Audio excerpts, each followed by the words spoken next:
What's up, everybody? Welcome back to another episode of Lights Out. I'm your host, Josh. And I'm your host, Austin. And I'm the producer, Daniel. Today, we got a different kind of episode for you.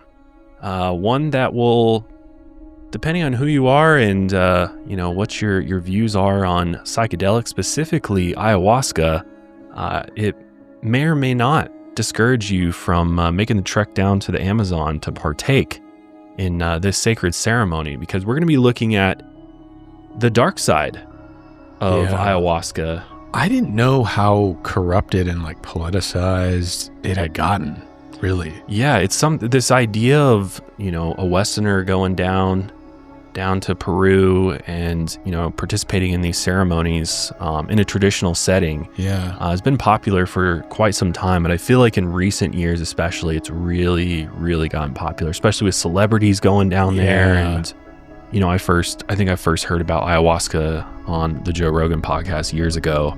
And then when I had Graham Hancock out for Mile Higher, I talked to him quite a bit because he's a big, he loves ayahuasca and he thinks it's a very, transformative experience, and really got me interested in it. And it's still something I want to partake in, but I definitely am reconsidering where I'll go and who's going to be administering the brew. For sure, yeah. It can go south. Really, really south. And I think I was first kind of introduced to it, I want to say 2010. I think there was kind of a boom in media portrayal of ayahuasca because it was sold as, I can't remember the publication exactly. I want to say maybe a Vice or somebody ran this episode where it was this guy who was a heroin addict. And he went down there, basically reset his addiction. So I was kind of fascinated by it ever since then, but I just didn't really realize.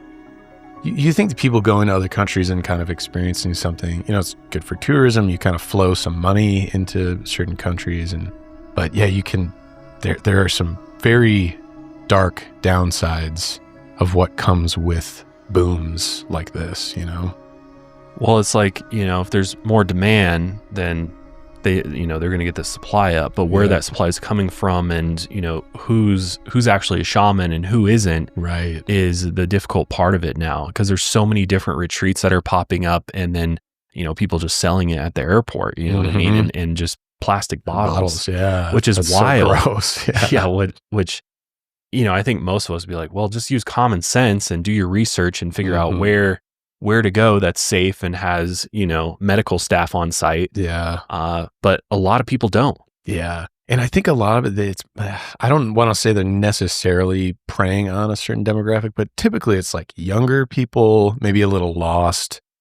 They're maybe taking a gap year, something along those lines, that I think they know kind of how to target someone that looks a little vulnerable, a little younger, maybe just trying to find their path.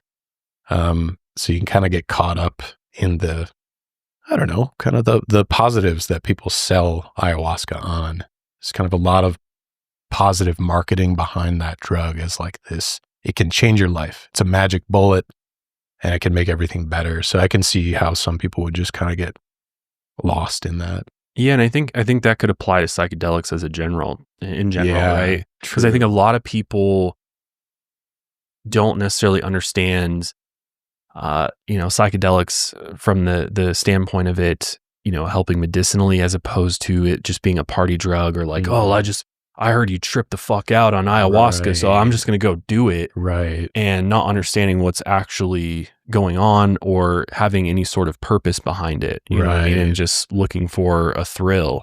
And sometimes those types of experiences may not work out so well. Mm-hmm. And so today we're going to look at a slew of different cases of suspicious deaths, even a murder or two that are related to ayahuasca ceremonies, to ayahuasca tourism, and kind of this whole boom, as Austin put it, that's going on, especially down in South America. Yeah. Obviously, there's ayahuasca ceremonies here in the U.S., but it's not as easy as just walking in and paying for it and then taking part. You have to, it kind of falls in that religious loophole, right? Because it's First Amendment. Yeah, it's a Schedule I controlled substance in the United States as well as in UK and other countries, which I disagree with. I don't think ayahuasca and the psychedelic component to it is the DMT, the dimethyltryptamine, one of the most powerful psychedelics known to man. And I'm absolutely against psychedelics being Schedule 1 controlled substance, but I do think there needs to be, some regulation, at least around who administers it, right? Sure. I think everybody should legally be able to take psychedelics. I think that's every human's right. Everybody should be able to control their mind and their consciousness. Adults. Yes, adults. Yeah, exactly. Just to clarify. Yes. Yeah.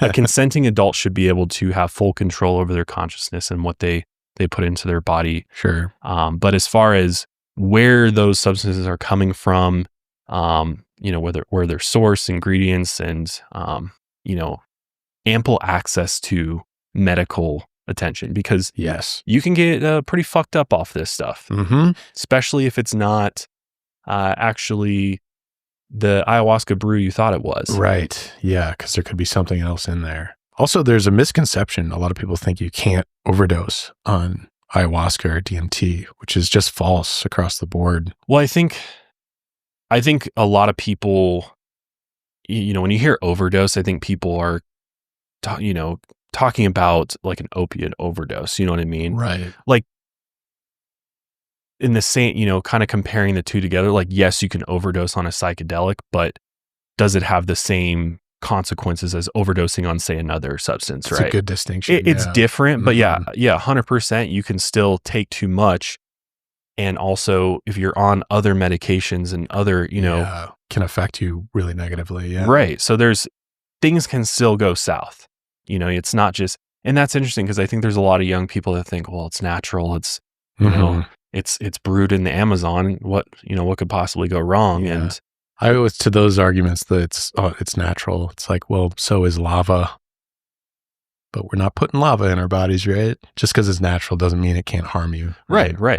And not understanding, I think a lot of people just don't understand how these substances are actually affecting your brain. Right. They don't look into the science behind it before they go and do it. And like, oh, wait, that's going to, open these receptors and pathways. And which is also unfortunate that it's a Schedule 1, because I feel like that just reduces the research that's put into these drugs. We still don't really fully understand DMT and ayahuasca because it's a Schedule 1, right? Yeah, which is I think a crime in itself. I think these psychedelics and plant medicine have a lot of potential to help a lot of people. And I mean, I'll actually bring up a recent study that was done. It's the largest study of its kind around ayahuasca, and the results overwhelmingly are positive in increasing a lot of positive factors in people's mental health that actually had a long-term effect too. Wow. Which is pretty interesting. So they've actually measured this, and I think this study was off of 7,000 plus participants. Wow. That's across all walks of life. So overwhelmingly it was positive, which is good. Good. But I think there's still that, percentage of people, although it be probably the minority, especially when talking about these circumstances that, in cases that we're covering today, where there is that possibility for things to go south. And if you're not in the right position to, be able to get help or have people who actually care about your well-being looking over you, a trip sitter, so to speak, that's there to, in case shit goes sideways, or you have a mental breakdown or have a psychotic episode as a result. Because I know with a lot of psychoactive drugs and hallucinogens and stuff, it's like if you're already predisposed to certain mental illnesses, it can exacerbate it. So I'm assuming that's maybe like the minority you're referencing, right? Like the people who, it just won't affect them in a positive way. Yeah. Right. But that's why it's important to do your research. Yeah.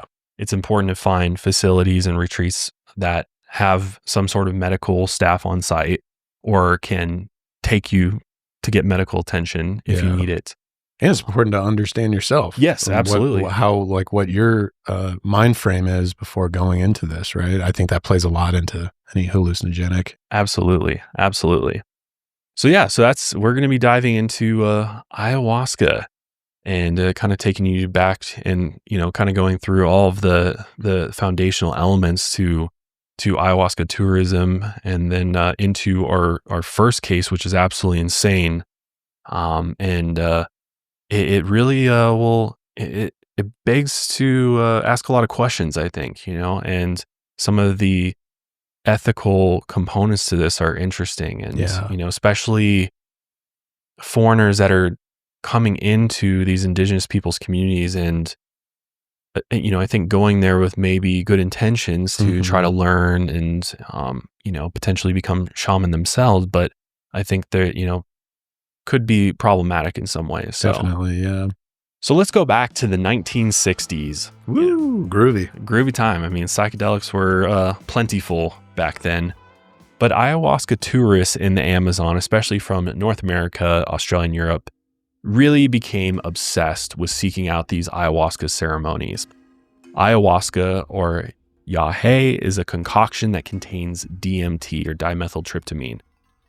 Pure DMT doesn't work if swallowed alone because of an enzyme in the gastrointestinal system that breaks it down.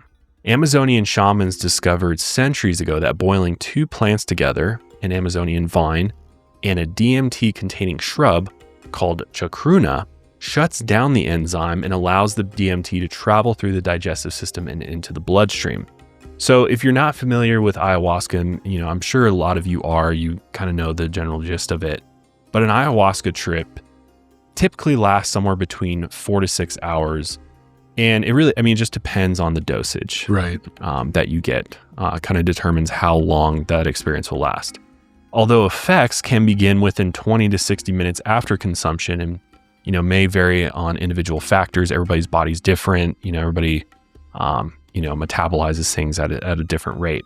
So some experiences can last even longer, up to 8 to 10 hours in certain cases. That is a long time. That's a whole day, basically. Yeah, a whole work day. Yeah. Of being under the influence of ayahuasca. The concoction has been consumed in the Amazon basin for centuries. It's often used by shamans or healers for medicinal and spiritual purposes. Thousands of foreigners travel to the Amazon each year to participate in these ayahuasca ceremonies. And it's considered one of the strongest psychedelic drugs in the world. The ceremonies often involve surreal, mind-bending visions and violent vomiting to go along with it. It can be both horrifying and incredibly blissful. I've never done ayahuasca. Actually, I don't think any of us here have ever done ayahuasca, but in listening, I've watched a lot of YouTube channels and people that go and do ayahuasca. And, one that I watched a couple of years ago was Chelsea Handler. Oh yeah, the comedian. She on her Netflix series, she films her whole ayahuasca experience. Whoa! I think never knew that. Uncut, whoa, completely through. That's wild. I think a lot of people are like, there's parts of it that are absolutely horrible and scary, and then there's parts that are absolutely blissful and life altering and positive and loving. Yeah, and so it's this incredible blend of both. Yeah, intense, very intense. Yes. One that you just have to submit to and go along for the ride. Yeah. And you have no control over it. You know, some other psychedelics, you can you still maintain control over yourself and your body. But this can actually just render you unconscious. Which is why you need a good shaman. Yes. People there to assist you if need be, right? But DMT is also a natural compound that's found throughout the plant kingdom and even in mammals, including humans. Scientists don't know exactly why it's so prevalent in the world, but studies suggest it plays a role in natural dreaming. They've done a lot of studies in mice. There's a lot of people that talk about how when you die, DMT is released. And I think there's still something that needs a lot more study, I think. Yeah. And some of it is, it's hard to know exactly where that research is based, or some of these statements around DMT are based.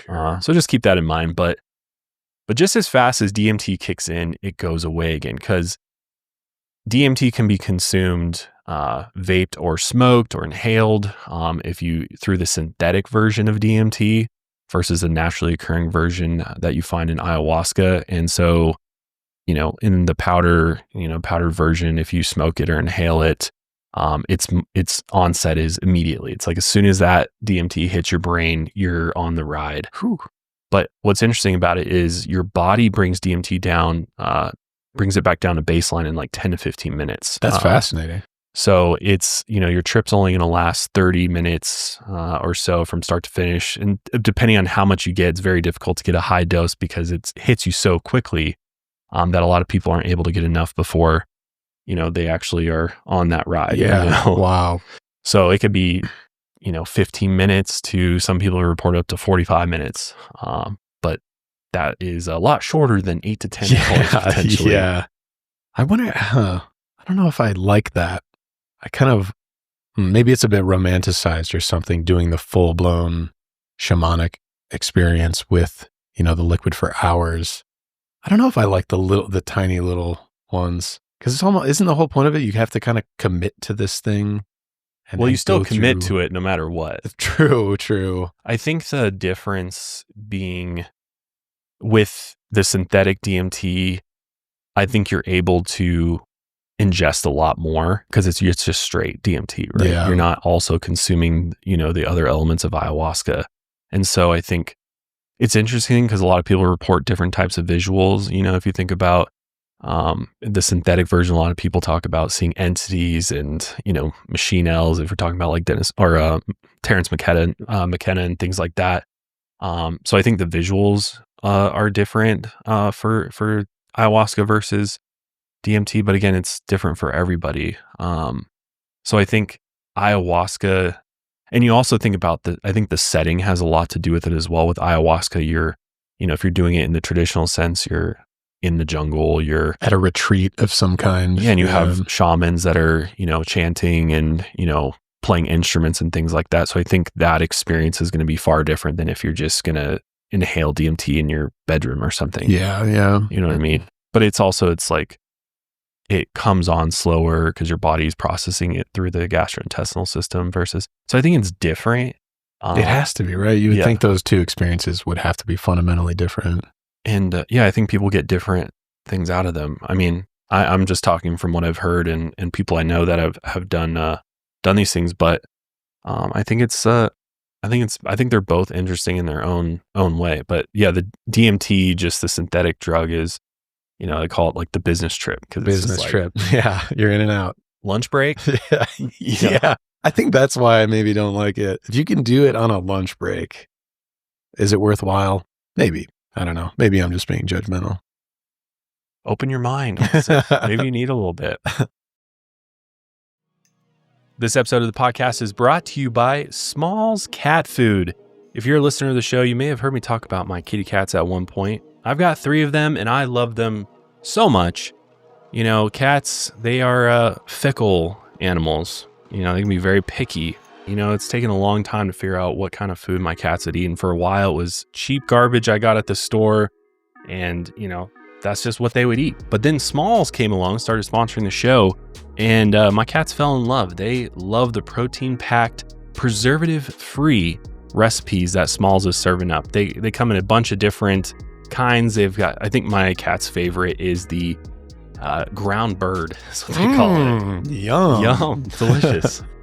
And they go crazy for it. Whenever I pop open the package, they come running downstairs and they're ready to eat. And as my cats have entered the geriatric phase of life, sadly, they're kind of getting up there in years. I mean, cats can live a long, long time. So, they just started that and they've got hopefully years to go. Okay. And so, it's important that I feed them good quality cat food. But after switching to Smalls, 88% of cat owners reported overall health improvements, which is a big deal. And if you have a picky cat like I do, you can order this small sampler pack, which will allow your cat to try all their different blends and figure out which one they like most. And the team at Smalls is so confident your cat will love their product that you can try it risk-free. That means they will refund you if your cat won't eat their food. So there's, a risk-free guarantee. That is a great deal. So what are you waiting for? Give your cat the food they deserve. Head over to smalls.com and use promo code LIGHTSOUT at checkout for 50% off your first order plus free shipping. That's the best offer you'll find, but you have to use our code LIGHTSOUT for 50% off your first order. One last time, that's promo code LIGHTSOUT for 50% off your first order plus free shipping.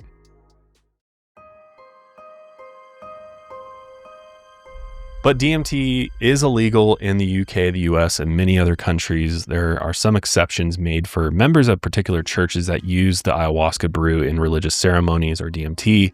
And in recent years, it's become popular with backpackers who want to participate in ayahuasca ceremonies in the Amazonian rainforest. And many of these tourists have been accused of appropriating and dishonoring indigenous tribal culture. According to Guy Crittenden, the author of The Year of Drinking Magic, while many tourists might have good intentions and respect the indigenous practices, the reality is that they are entering a culture they don't understand, and they are entering communities that don't understand them. This is very important. This is like the thesis of this episode, I would say, is right there. I think you couldn't really say it any better than that. Which is a fact, right? Yeah, absolutely. You're going somewhere where you have no clue, how they live and what this stuff means to them. And it's vice versa. Right. They don't understand where you're coming from. So there's this automatic disconnect that's there. And, there's an attempt to bridge that divide, but I think it can be very difficult. Right. Unfortunately, it doesn't really matter about your good intentions at that point. That's just a fundamental fact that you don't really understand them. Right. And vice versa.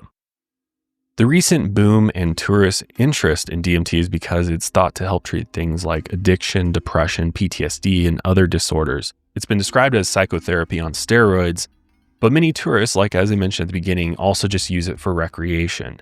Because I think that's the sad part to me, is that this is an ancient sacred medicine that's been practiced for, thousands of years. And now we have people going down there because they just want to party, get wild, and have like crazy visuals and stuff when they literally use this in their culture to cure people of different ailments. Yeah. In 2015 study, researchers conducted MRI scans of 10 experienced users of ayahuasca, and these scans showed that the drug can decrease activity in the brain's default mode network, which can alleviate apprehension and anxiety, and can also inspire introspection.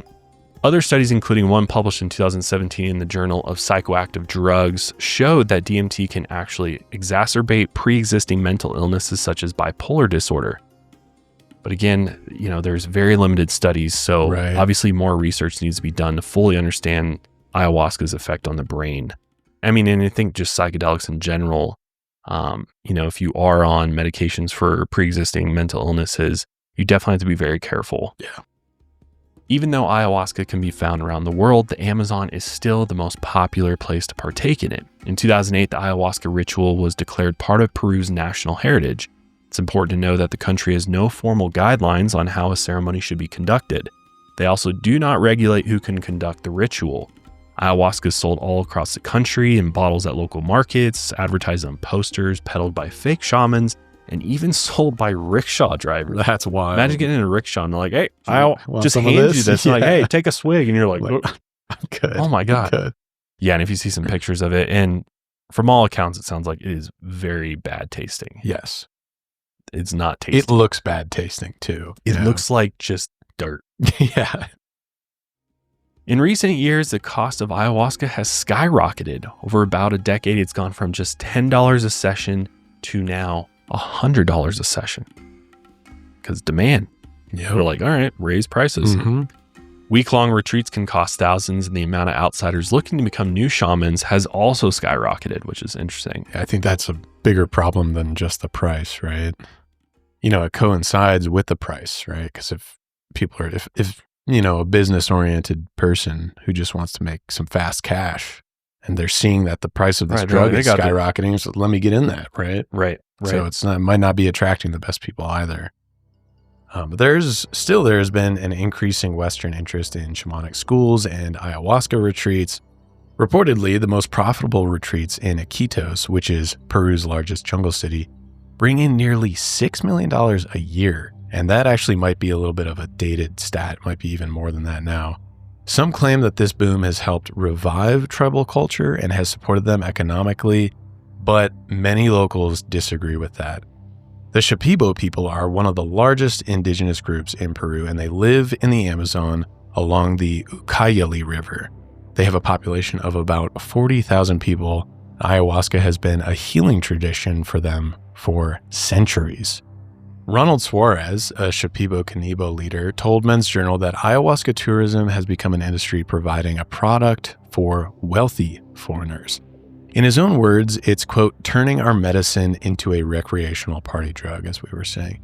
Locals such as Ronald have seen outsiders view the rainforest as a warehouse of gold, lumber, and oil, all waiting to be exploited, which also have been exploited, Ronald said that this view of the rainforest harms their culture very badly. When the loggers came in, the local ecosystems were annihilated, fish and land animals all but disappeared in certain areas, and exploitations like this have really damaged the locals' view of outsiders. So if you think about that history, ayahuasca isn't much different, depending on who you ask. According to Pedro Tangoa, a renowned Shipibo shaman, it takes years to become a shaman and traditional healer. So think about years. He said, quote, "It requires patience and deep knowledge of plants and herbal remedies. These fake shamans have no idea what they are doing." He said they only see ayahuasca as a business opportunity, and he's seen them mix ayahuasca with other more volatile plants or substances to create a more intense trip. So that same shaman, Douglas Tangoa, believes that ayahuasca by itself cannot do anyone harm. He described it like a scanner that allows the shaman to identify what is wrong with his patient. Some shamans require the participant to avoid certain foods or activities before the ceremony, but some novice users introduce things like alcohol, recreational drugs, or prescription medications to the experience, which can really cause a lot of issues. I know even some, it's not even just fasting, but they make you do certain things to your body just to cleanse yourself. Yeah, they'll do a colon cleanse. And they'll give you, usually they'll give you in the 2 weeks leading up to your experience, they'll give you a very, very strict diet as well. Yeah. Like, basically very, very clean. No fats, no sugars. Yes, yeah. Very clean. It can get really intense. But things like serotonin-based antidepressants, if you think of, what's the big one? Prozac. So things like serotonin-based antidepressants like those mixed with ayahuasca can cause an illness called serotonin syndrome. The user will experience shivering, palpitations, and that can lead to seizures and even death. Yeah, a lot of people don't know about serotonin syndrome. Yeah. Scary stuff. And I mean, knowing, Prozac Nation, like a lot of Americans are prescribed SSRIs, like things with serotonin in it. So, just stay informed and do your research if you're gonna introduce something like ayahuasca to your system. Few shamans also know to ask about antidepressants. But luckily, many lodges have begun screening patients for other things such as bipolar disorders or schizophrenia beforehand. Other critics have proposed that the stress of travel can also have a negative effect on the experience and can even cause violent reactions. I found this odd, but it kind of makes sense, right? Many familiar with the ceremony stress the importance of using ayahuasca in a safe, familiar place and always in the company of a trusted shaman. That kind of fascinated me because I know, like, my travel days, I get a little stressed out. Oh, yeah. If you're going to a different country, you got to be on time for your flight. Just being on an airplane kind of stresses you out. So it might tweak your mindset before you're going into something like this. Yeah, or it's just like super stressful. Yeah. And I know for me on a long haul flights, I need at least a day to recoup. Like decompress. Like I need to sleep a bunch. Have some good food. Yeah. Just chill and let my brain just calm down after I already get travel anxiety. It's really bad. I hate the airport. I don't know why. I get just super stressed there. And I think it's just kind of chaotic. It is, yeah. Especially if, you're going to another country for the first time. That's really chaotic. Yes. You can't speak the language and you're like, what the hell's going on here? Right. I need to find my transportation and my bags. And yep.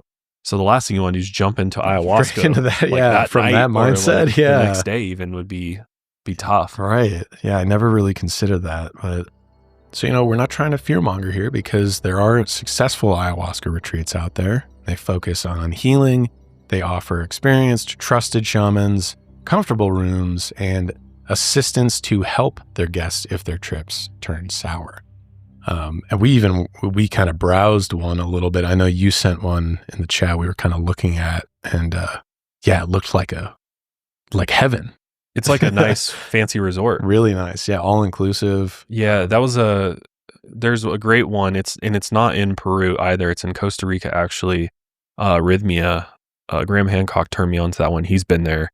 I think his testimonial is even on their website, but really, really nice. It's definitely on the bougier side of things. But what's great about it is they have on-staff physicians.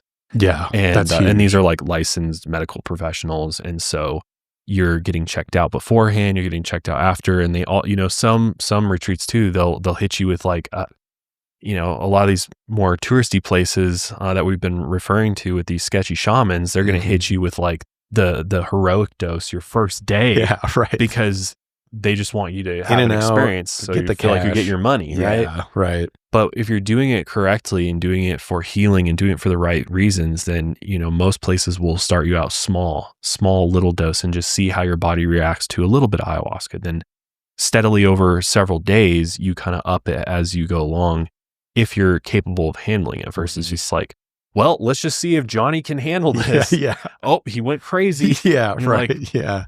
Why are we doing that? Yeah, it's just not a good way to experience that. Yeah. But an experienced shaman should be able to snap a patient out of a dangerous trance during their trip. But depending on the experience of the shaman, or if the person conducting the ceremony is a pseudo shaman, this isn't always the case. And with fake shamans that we're just kind of talking about, or pseudo shamans, they don't know how to help their patients when something goes seriously wrong.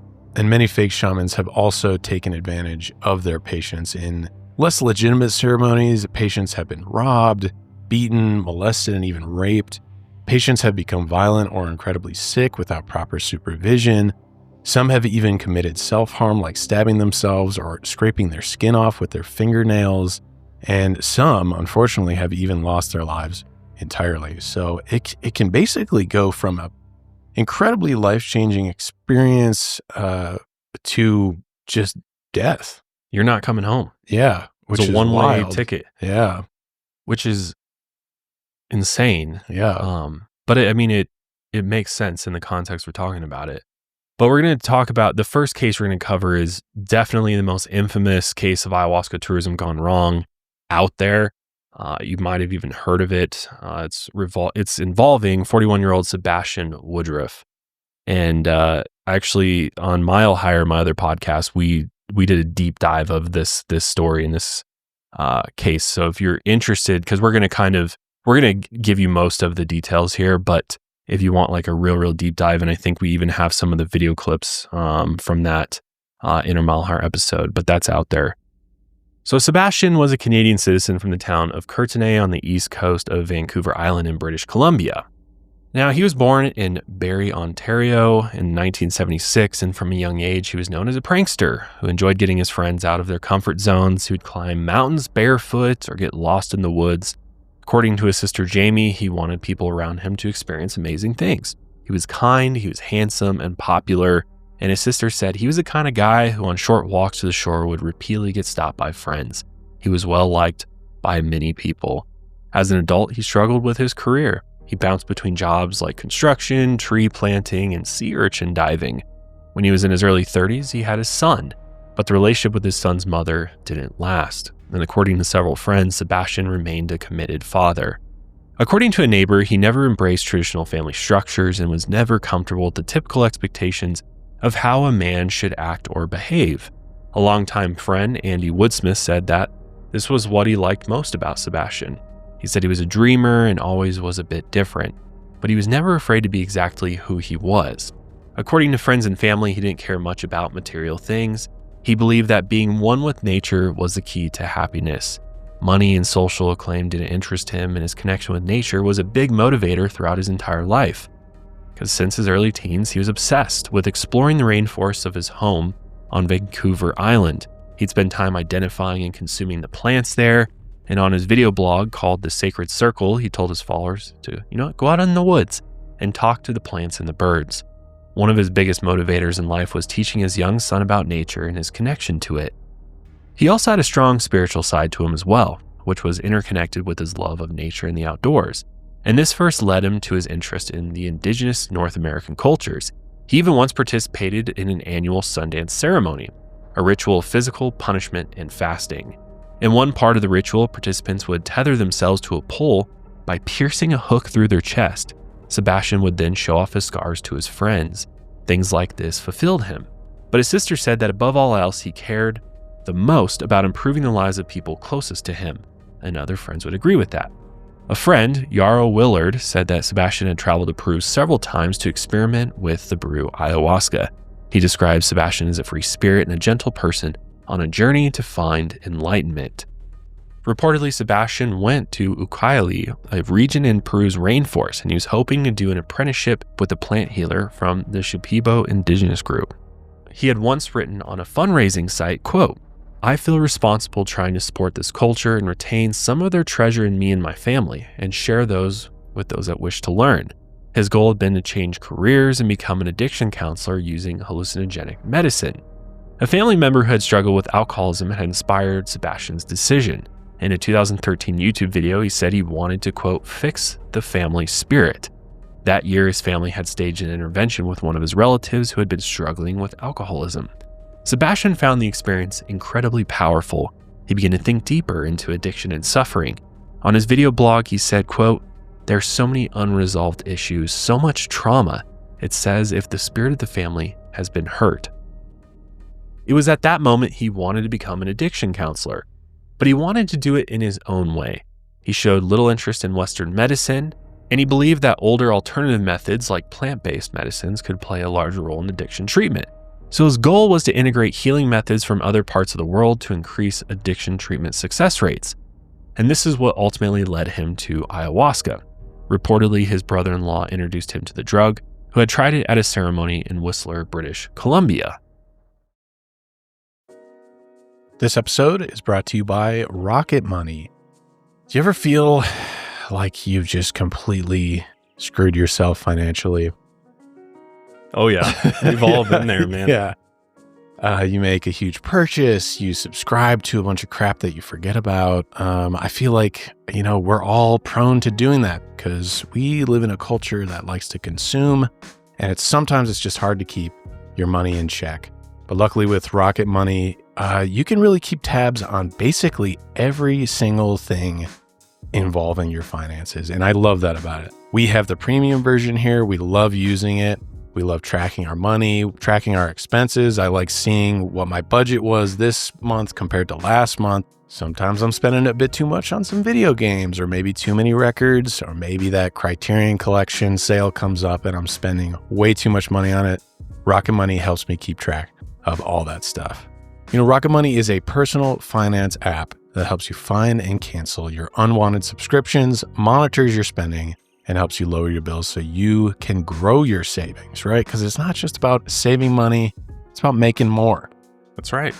Well, and those pesky subscriptions can really add up quickly. I mean, everything virtually we consume at this point has a subscription attached to it. Everything. Even toothbrushes. That's, what? Yeah, I almost ordered this new toothbrush that utilizes AI. And then I saw that it had a $9.99 subscription on it, and I bailed on it because I was like, I am not going to pay a subscription for my damn toothbrush. No. Rocket Money has over 5 million users and has saved a total of $500 million in canceled subscriptions, saving members up to $740 a year when using all the app's premium features.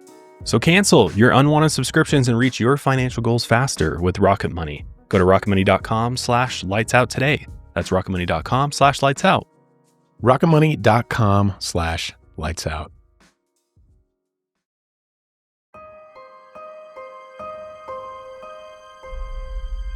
In late 2013, Sebastian launched a crowdfunding campaign to support his career change as an addiction counselor focused on plant-based medicine. He raised a little over 2,000 Canadian dollars, which was short of the $10,000 goal. Despite this, Sebastian wrote on Facebook that he planned on studying under local shamans to fix his mind. In September 2014, he traveled to the Peruvian city of Iquitos. Here, he planned on studying under the ayahuasca shaman Guillermo Arévalo. Guillermo told a journalist from Men's Journal that Sebastian was a good person, but he struggled with trauma, and it's unclear exactly what that trauma was.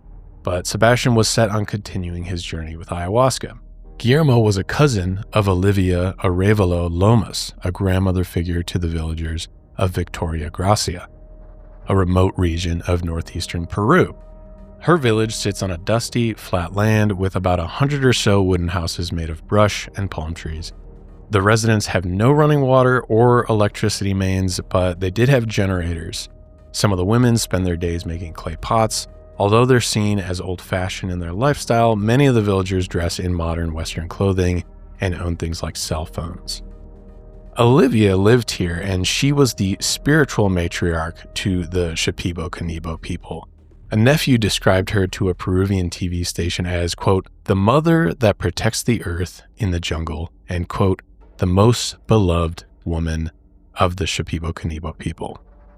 Olivia was a descendant of a long ancestral line of healers, and she knew roughly 500 herbal remedies, and she had been working with traditional plant medicine since she was a teen in the early 1950s. This is according to the Temple of the Way of Light. This was a traditional healing center where she sang curing songs and performed ayahuasca rituals. To the younger villagers, Olivia was their connection to their dying tribal culture. She was a strong vocal advocate for the group's culture and rights in the region. In late 2017, Sebastian headed to Peru again, and he still had the goal of becoming a healer and addiction counselor, but it's unclear if this trip was more for himself or for his studies to help others.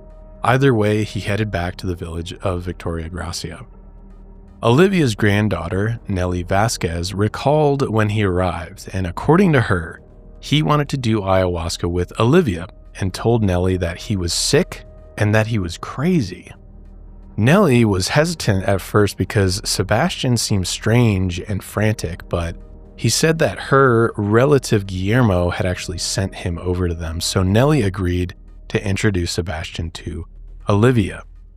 Sebastian did not speak Spanish, but he had come with a taxi driver apparently who translated for him, and he asked Olivia if her healing powers could reach all the way to Vancouver and cure his whole family, and she claimed that they could.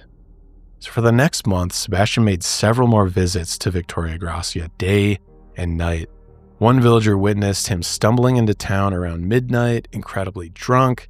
He then allegedly threatened Nelly's friends with a club, and another villager always spotted Sebastian in a town drinking beer. Locals even gave him the nickname Pela Cara, or face peeler, and they also called him Pishtaco, or the boogeyman.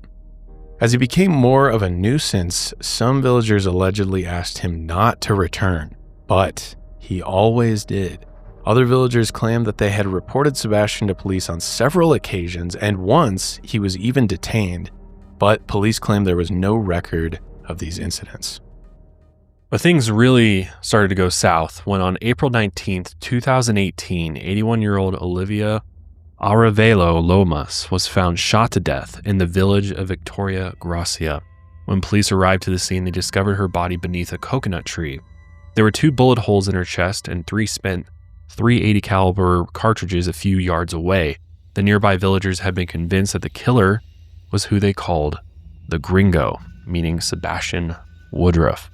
But Sebastian was nowhere to be found. Only 2 days later, on April 21st, 2018, horrific footage of a murder was posted to a Facebook page of a Peruvian news outlet. The video soon went viral and made international news. In the grainy footage caught by a cell phone camera, Sebastian Woodroffe was seen struggling to stand, surrounded by jungle. He was slumped over in the mud, moaning, pleading, and incoherent. His face appeared beaten and bloody, and he was gurgling in his own blood in a dark puddle of mud. More than a dozen people casually stood by and watched as a man nearby fashioned a noose out of a seatbelt. The onlookers screamed and shrieked, and one screamed out, quote, "Why did you kill her, you son of a bitch?" And this was in his native language. The man with the seatbelt then tried to put the makeshift noose around Sebastian's neck, but he threw it off. Eventually, the man forced the noose around Sebastian's neck and violently dragged him through the dirt. The onlookers, including school children, casually watched. Sebastian lied face down, his arms at his side, and it appeared that he was no longer struggling. The man holding the makeshift noose dropped it to the ground. Sebastian, surprisingly, was still alive. He lifted his head.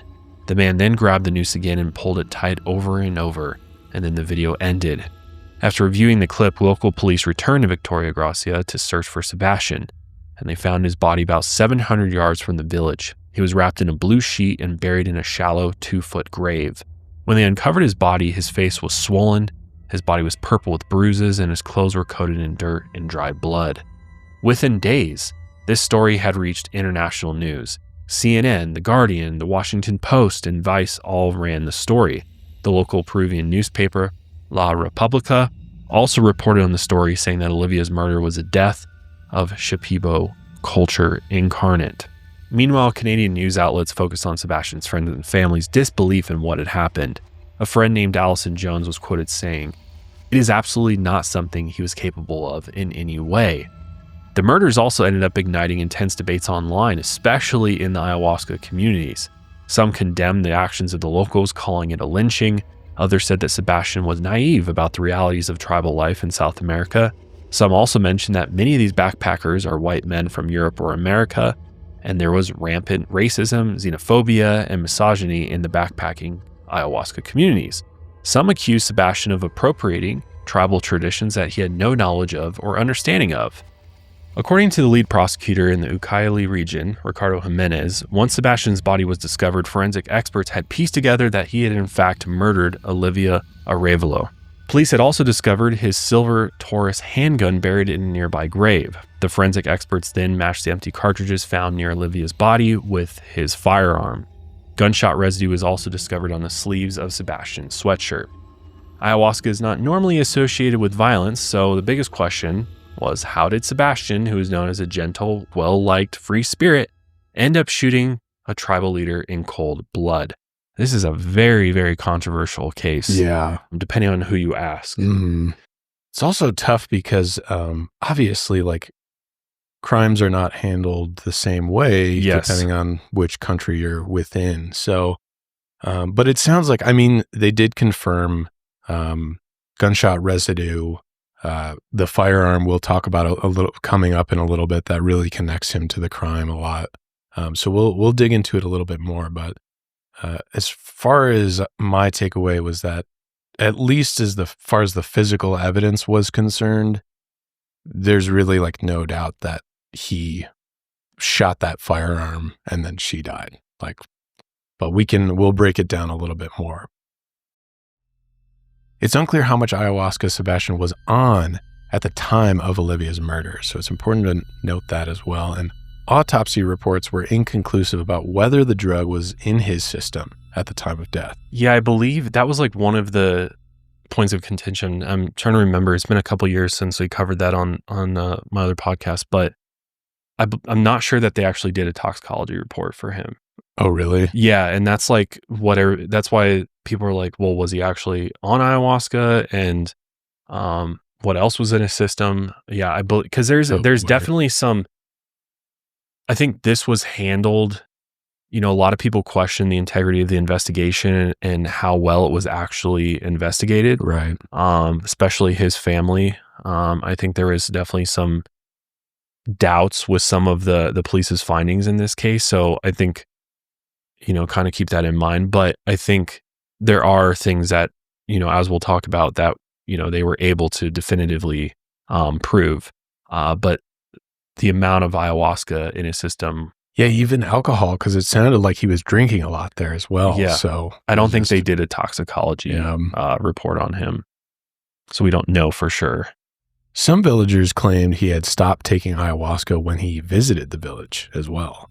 Unfortunately, whether Sebastian's behavior and actions were influenced by the drug will remain a mystery. But starting in 2014, if we backtrack, you know, over the course of 3 years, Sebastian had made several trips to Peru, and he continued to take ayahuasca in ceremonies near his hometown. But somewhere along the way, he changed, because around 2016, his friend said that he began acting distant and erratic.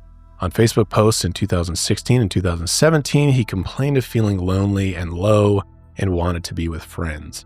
Some of his friends assumed that he had been struggling with a breakup, possibly. Others thought that his trips to Peru, his ayahuasca use, and his goal of becoming a counselor, which he was kind of failing at, you know, had been causing even more problems.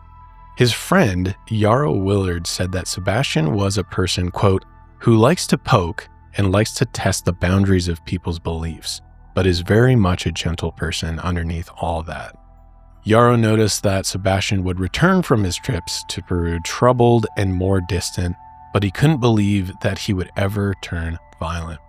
An anonymous friend was also quoted saying that Sebastian was essentially a good person, but he had a temper and he could be volatile and obsessive.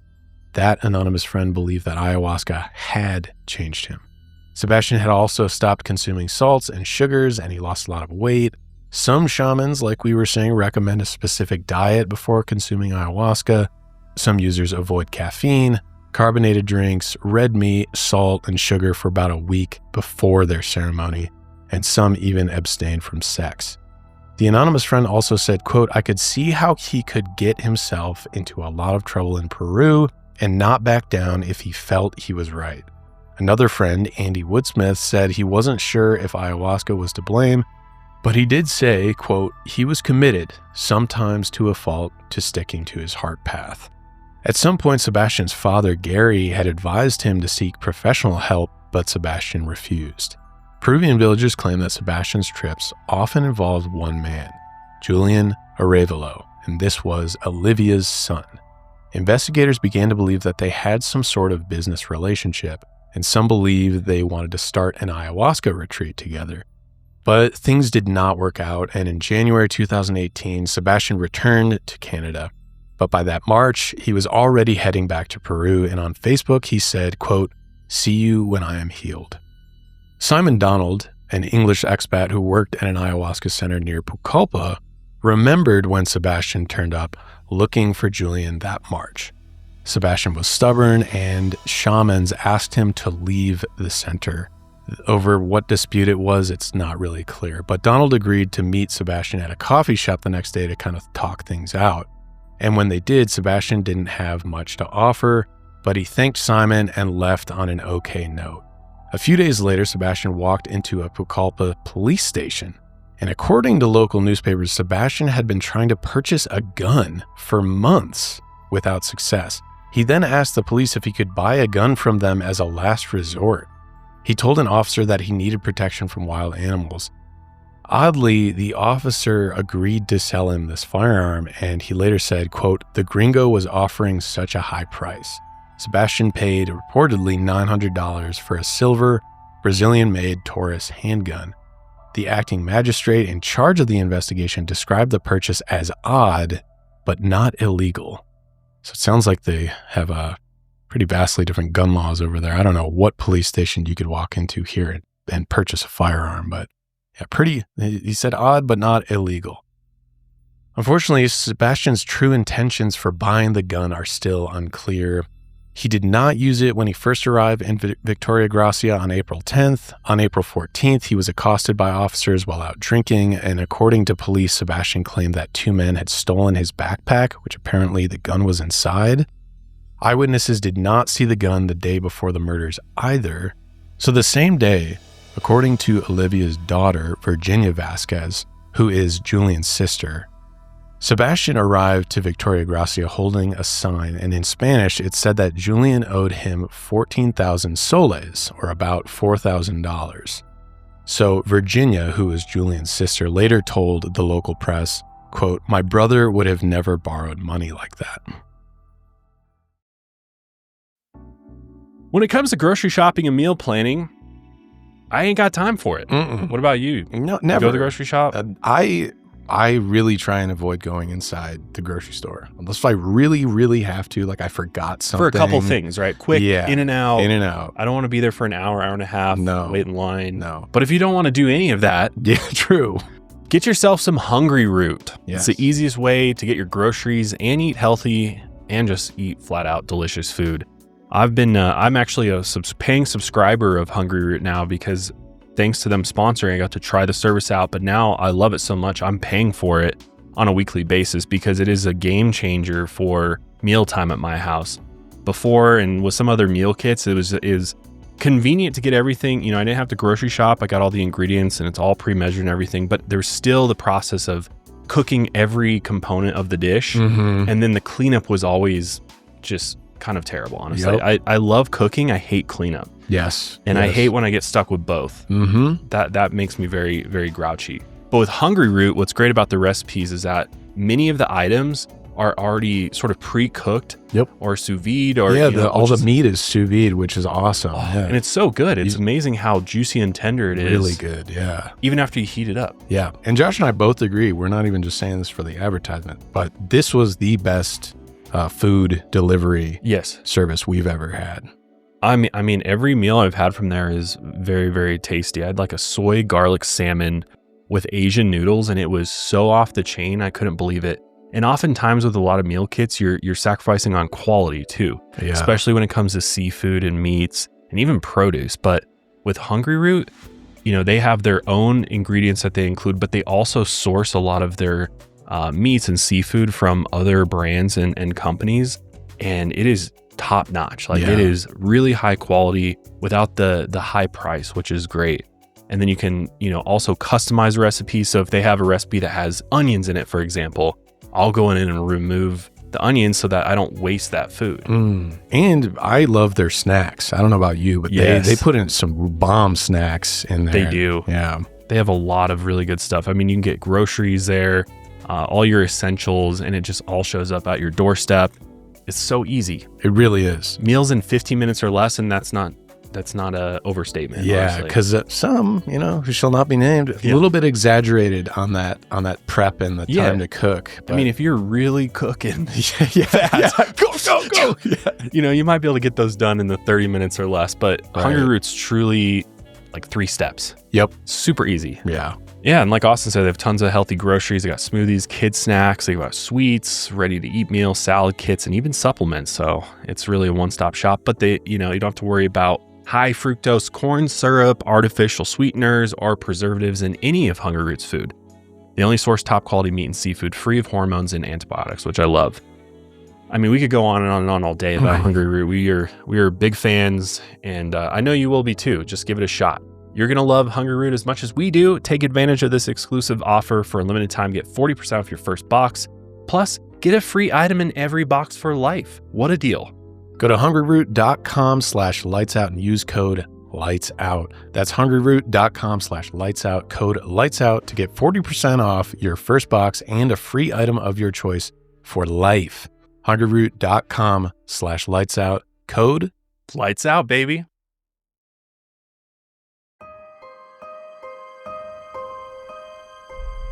On the morning of the murders, April 19, 2018, Sebastian was alone in his rented room.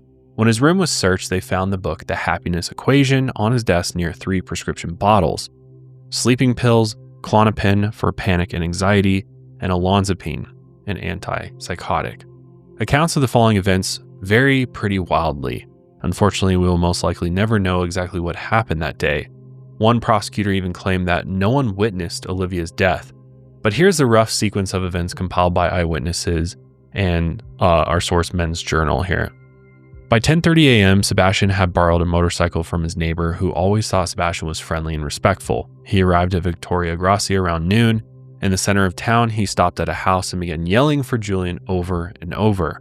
When Julian appeared in the window, Sebastian fired his weapon. Julian then ran for cover inside an adjacent dwelling. 81-year-old Olivia went out her back door to see what was going on. Other villagers then spotted Sebastian and rushed toward him, shouting. Sebastian then turned to escape, but Olivia, with a confused look on her face, blocked his path. He then shot her twice in the chest and she fell to the ground. Some accounts say that she was singing a curing song. Some also claim that she had previously refused to conduct a ceremony for him. After shooting her, he then hopped on a motorcycle that he had borrowed, but the engine wouldn't start. And this happened often with his neighbor's motorcycle. Finally, it started and he was able to flee, but he hit a dip in the dirt road and lost control. And before he knew it, he was surrounded by villagers.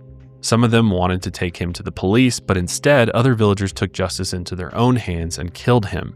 Meanwhile, Olivia died in her daughter's arms, saying, quote, "They're killing me, they're killing me." Some accounts report that he had successfully fled the scene and villagers posted wanted posters for him, but other sources claim that the posters were a ruse to distract authorities from discovering the lynching that occurred the same day. Others report that another suspect was under suspicion for possibly killing Olivia over an unpaid debt. The 2 or perhaps 4, it just really depends on what source you're reading, basically the number of suspects in the killing of Sebastian Woodroffe were never arrested. The district prosecutor believed that they were hiding somewhere in the surrounding jungle. In the aftermath, relations with tourists worsened in Victoria Gracia. Nellie Vasquez said that her grandmother's death had made them more suspicious of outsiders. Before Sebastian came, she said, quote, "We lived a peaceful life. We didn't bother anyone. Now she feels haunted by the, quote, gringo." The ayahuasca community has since tried to acknowledge the murder of Olivia. Alan Shoemaker, a senior figure in the community, moved his annual shamanism conference to nearby Pucallpa in honor of Olivia. He hoped to show the Shipibo people that the white ayahuasca tourists were not as bad as some as they had witnessed.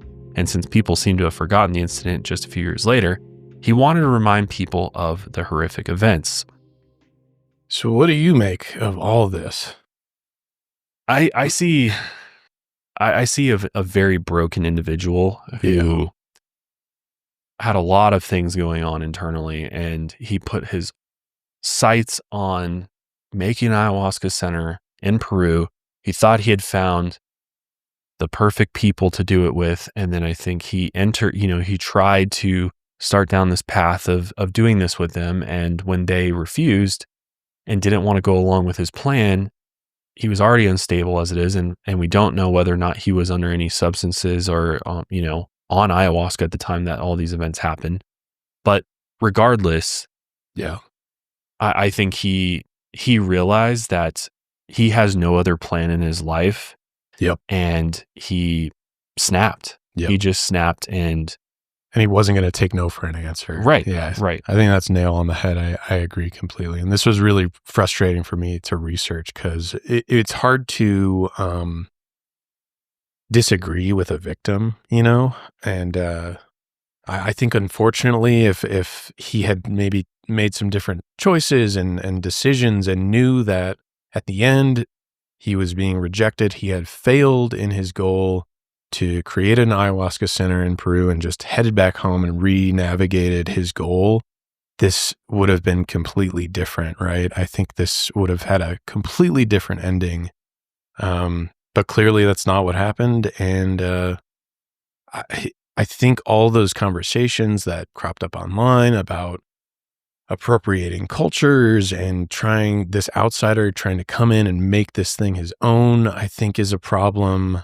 Definitely. But it's so tough because, he is still a victim at the end of the day, right? He did lose his life. And I don't think, some people like vigilante justice like that. And I think unfortunately that was what happened in this case. And it's really nothing good came out of this situation. It's hard to disagree with a victim, right?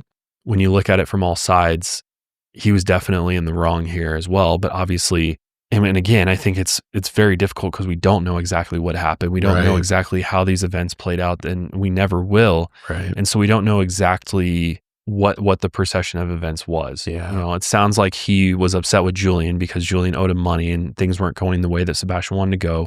So obviously he was there as a threat. He was there to, get that money back at all costs. And he was willing to potentially murder Julian to make that happen. And then, Olivia was, and again, we don't know if maybe both of them were targets or that he was, he premeditated this entire thing. Right. Because again, from what he said, he went and got the gun for wild animals. I don't think any of us really believe that. Yeah. Right. I think he was thinking about this beforehand. So he set out with this plan, and maybe his initial plan was to intimidate and try that approach. But I think ultimately he's in the wrong, and he made some very poor choices here.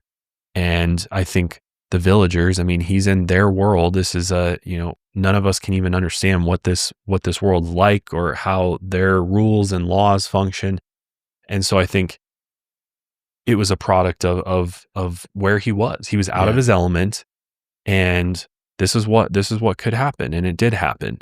And they lost a, very, very beloved leader in their village. This is somebody who is incredibly important to them, incredibly special to them.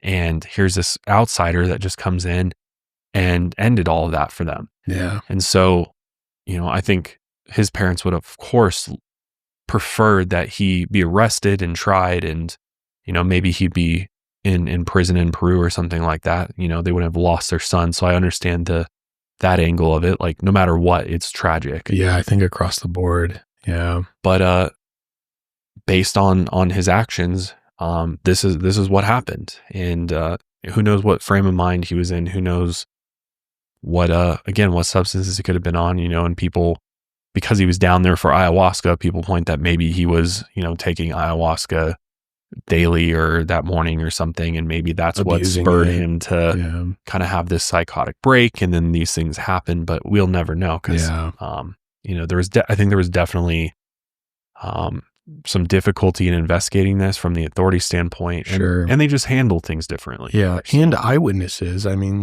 we've talked about just the difficulties of piecing something together with eyewitnesses is just almost impossible. It's really hard to get to the bottom of what exactly happened through eyewitness testimony, especially when the eyewitnesses might be compromised or clearly biased, right? Because if someone's coming into your village, I could see why you would maybe go on the defensive or something, saying like, this is an outsider. So how can you piece together a neutral point by point sequence of events here? Right. I don't know if you possibly can. Right. Exactly. And I think it's also important to remember that by all accounts, Olivia is an innocent victim. Very true. In this. Very true. Yeah. She happened to be it seems in the wrong place at the wrong time, and she was murdered. Yeah. So I understand the outrage and anger of her family and the village. Right. Yeah, just a truly unfortunate, preventable situation. And it's also, even to the larger picture, it's also awful thinking that like these events damage the overall sentiment of tourism or outsiders. Anybody going to Peru for ayahuasca leaves a bad taste in the mouth. Right.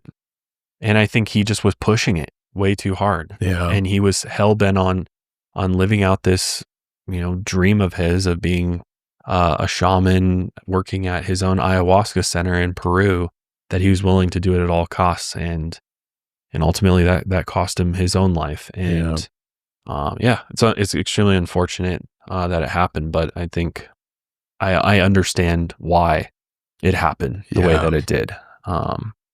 He's out of his element. He is. Should have never been in there in the first place. And I agree. He was. Yeah.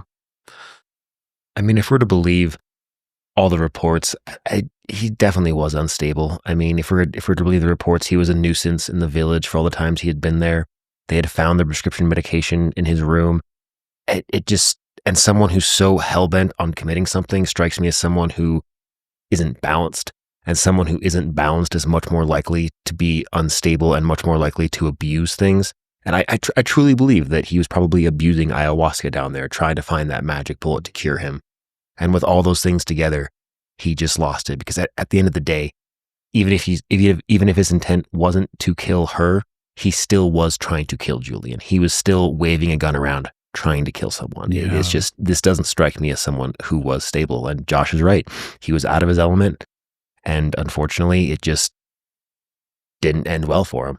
Yeah. And even if we don't really know, what was in his system at that point, at exactly that event, we do know the prescription bottles, what was it? It was Klonopin, which is like anti-anxiety, sleeping medication, but then antipsychotic medication. Yeah. So if that is any indication of where he was not in a good place here. No. And his Facebook updates also back that up too, because in his last Facebook post before he headed back down to Peru that last time, he was like, I'm not coming home until I'm healed. Yes, I'll see you when I'm healed. Yeah, I think it was something and that's like very that. telling. Yeah. You know what I mean? Like he truly thought he had to fulfill something for himself there. And when things weren't going the way that he thought they should go, and the people weren't cooperating with him the way that he thought they should be, I think he just kind of like, there's no other, stubborn. I have no other options but to do this, which was Right.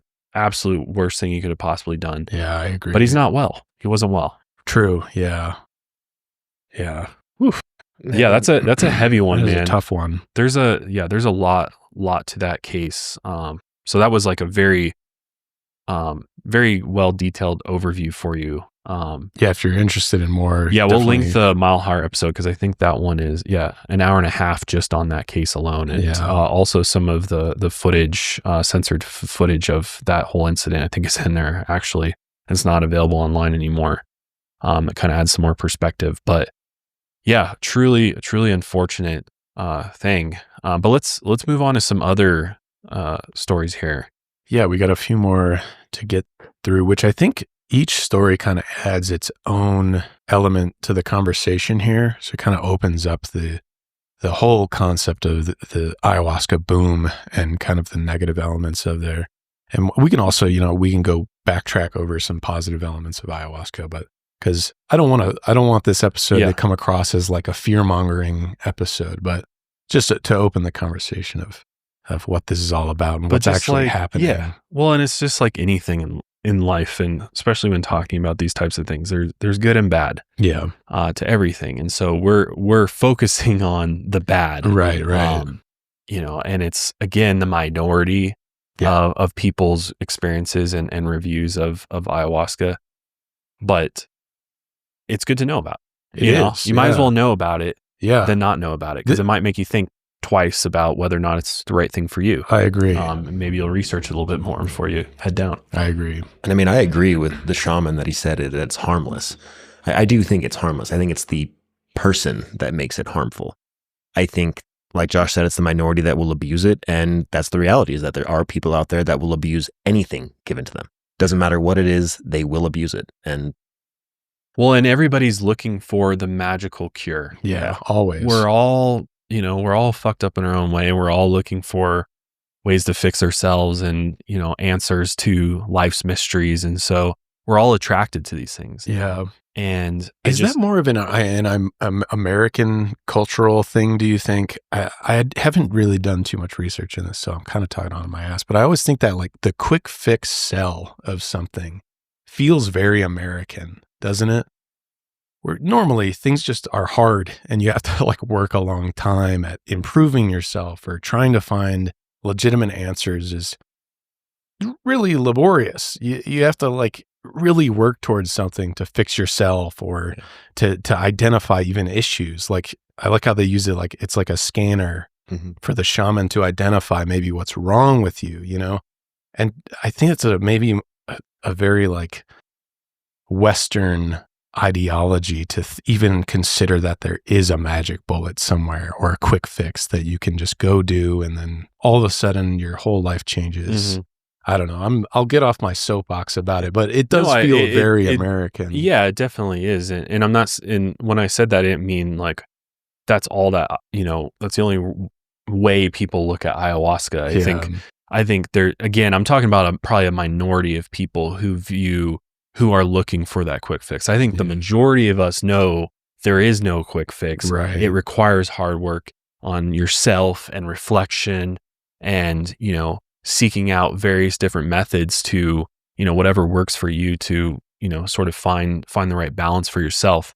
But I think there's especially more vulnerable people who do have, a lot of things going on in their life, and trauma, and maybe substance abuse issues, things like that. I think a lot of those people may have tried other things. And so, the traditional routes, maybe they're not having a lot of success with. So they'll start looking at alternative methods and start exploring those. And I think the way that some of these alternative methods are marketed online and talked about by individuals could send the wrong message to people. There's a lot of people that talk about these substances in a way where it comes across of like, man, for me, this was transformative. It was an awakening. I've completely like, I have no fear of death, and I'm not addicted to the substance anymore.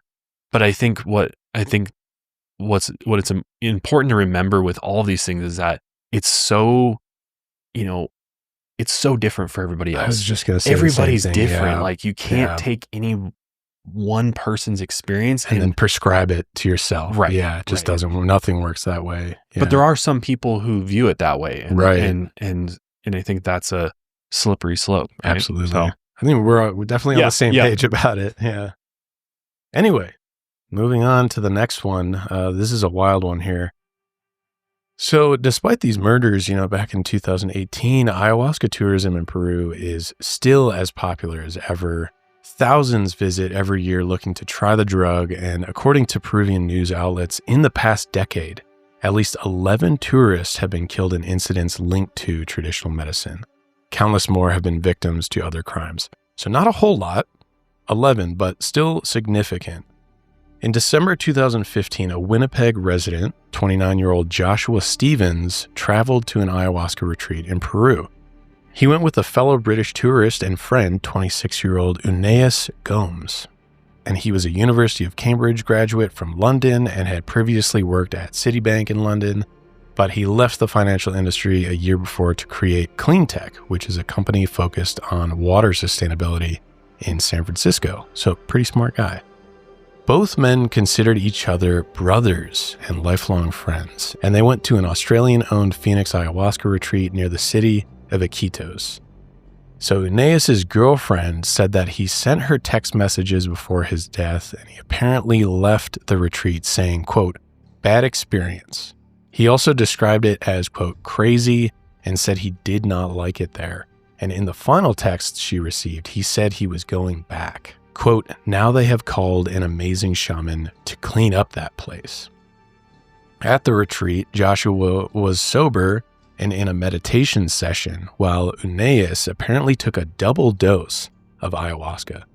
Something was clearly wrong when he started screaming at the top of his lungs. And here's Joshua kind of explaining what followed.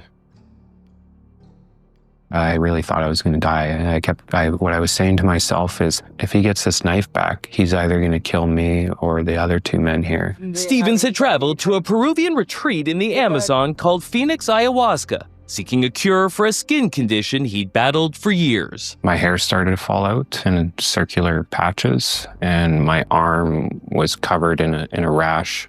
British tourist Unais Gomes had taken a double dose of the drug while he meditated away from the group. I could hear him screaming the name Yahweh.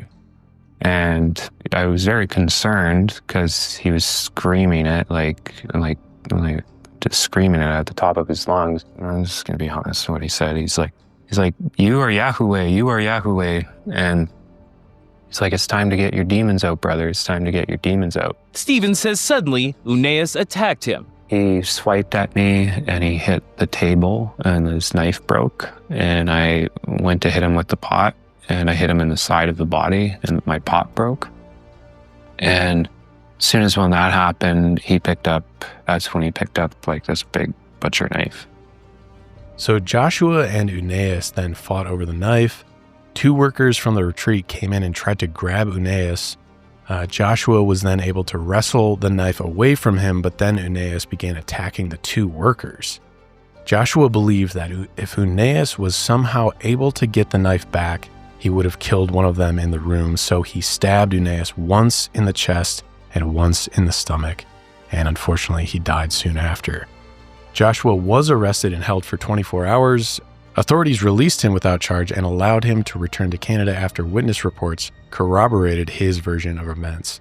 In the aftermath, he was left with a deep feeling of sadness. Can you imagine being him? Dude, no. You're sitting there meditating. All of a sudden this dude is screaming at the top of his lungs, thinks you have demons inside of you that he needs to take out. A good friend of yours too. Yeah. No, that sounds horrific. And then you end up having to kill him. Yeah. You go there for healing and you leave with trauma. Yeah.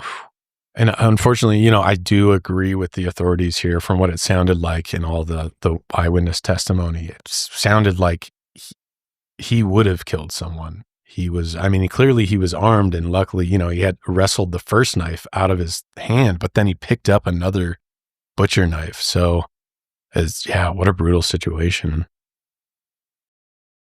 So that facility, Phoenix Ayahuasca, is run by Australian siblings Tracy and Mark Thornberry, and in a statement on the retreat's website, Tracy said, quote, "We are deeply shocked and saddened by what happened at our center. Our thoughts and prayers are with the two boys, Unais and Joshua, and with their families. I have accounts of the events by the people present and cannot see how it could have been prevented had either Mark or I been there."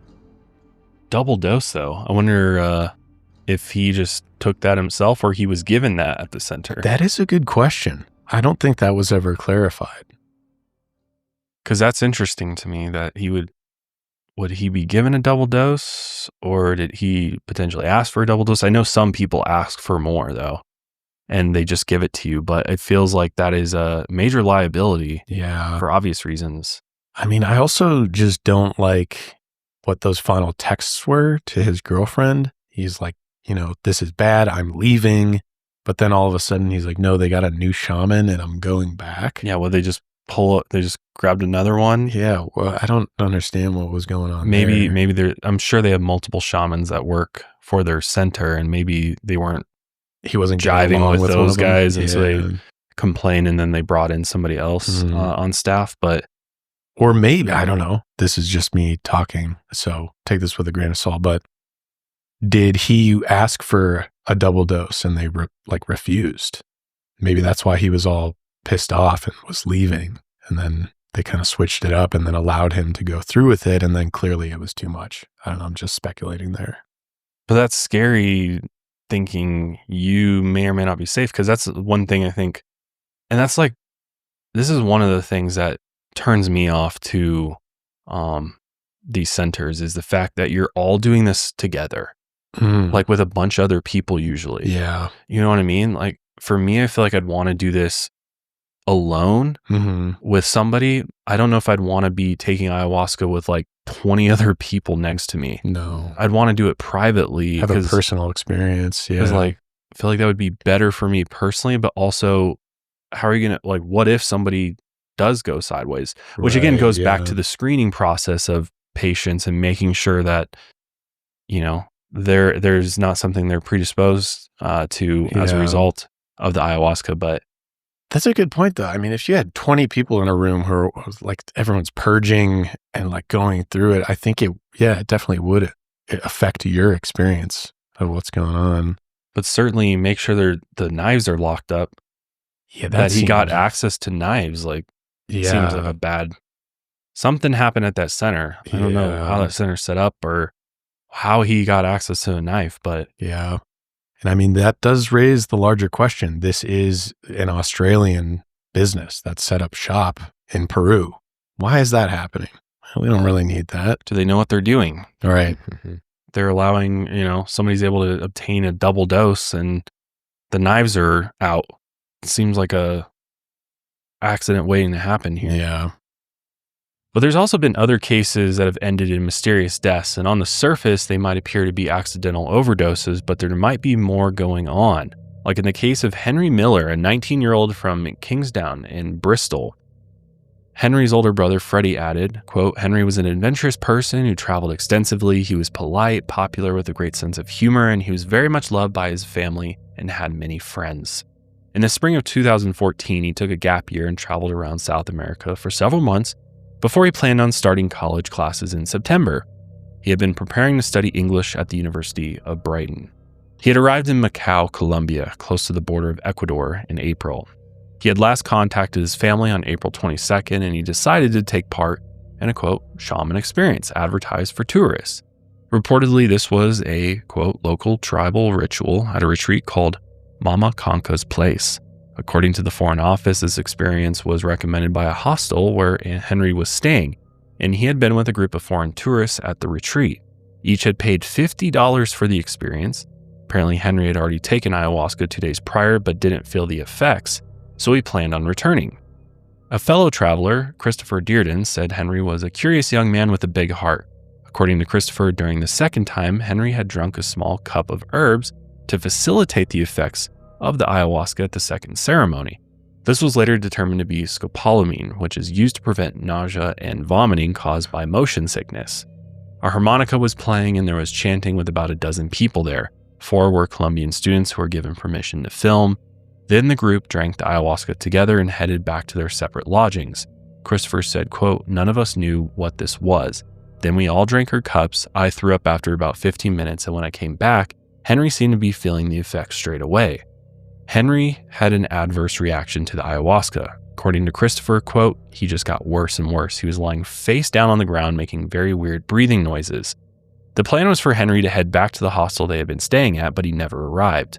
Police arrived at the ayahuasca camp the next day, saying that Henry was missing, and his body was soon found beside a road outside of Macau, in the remote Putumayo region. Although he had taken ayahuasca, murder was also suspected. According to local police, during their investigation, they said that 2 men had tried to take Henry to a hospital on a motorcycle after he became ill, but Henry died along the way, so they just dumped his body on the side of the road. At the time, Colombian authorities said the cause of death was, quote, not definitively established. They had identified the 2 men in question, and they appeared frightened and insisted that Henry had died from the ayahuasca. During the British inquest into the case, Maria Voisin, the senior coroner for Avon, described Miller as, quote, happy and healthy young man. He had no pre-existing medical conditions, and she concluded that his death had been, quote, accidental death by intoxication. Many people are still under the misconception, as we were talking about a little bit at the beginning, that you cannot overdose on hallucinogens like DMT, which this is not true, just like pretty much with any substance. There is too much. Mm-hmm. And whether or not you'll actually die is one thing, but you can definitely have too much to where that becomes a possibility. Right. The coroner said that she would write to the Foreign Office to highlight the findings of the case, and she said, quote, we know there are a lot of students and young people traveling in that part of the world, and I will be making a report. I will be phrasing it in such a way to encourage some standard message warning about this ceremony. During the British inquest into the case, it was discovered that the tribe had held its own hearing. It concluded that there had been no intention to harm Henry. A representative said, quote, they claimed this case was the first in their community, and they have now realized about not sharing with foreigners without some thought about the process. In the end, the shaman Guillermo and his wife, Mama Conca, were ordered to undergo punishment with nettles together with their son and his friend, which basically means they would be flogged with stinging nettles, a plant with hairs that can cause painful stings when touched. And this is a form of punishment in South American indigenous cultures. At least the response to this was like, we need to get information out there and just kind of warn people. It's kind of like a PSA. Be careful when traveling to these countries. Don't get caught up in this, like we've been saying the whole episode, do your research. So at least that was maybe the response. And maybe, I don't know, maybe the only response here. It's just be careful.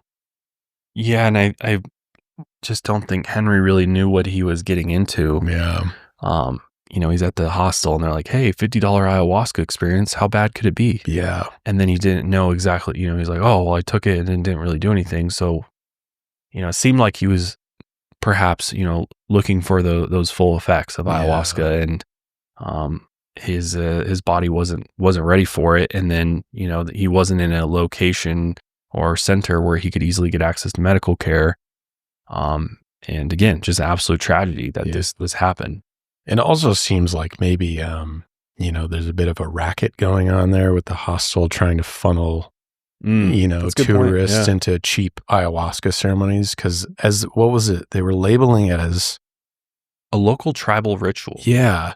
Yeah, which is and take part in a shaman experience, So it is a bit odd. They're just trying to funnel them over there. And it sounded like it was a big group that was also attending.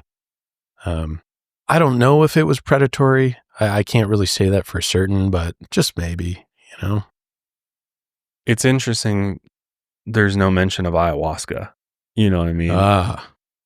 It's a shaman experience. Yeah, that could be. I mean, you could think that's just some type of smoke ceremony, right? Or, it could be a million different things. But I do think it's a little weird that they're not like ayahuasca. I mean, ayahuasca is such a known term, especially to people that are there, that it's weird they didn't say that, and that comes out later. Yeah, that's a good point. A bit deceitful advertising, maybe.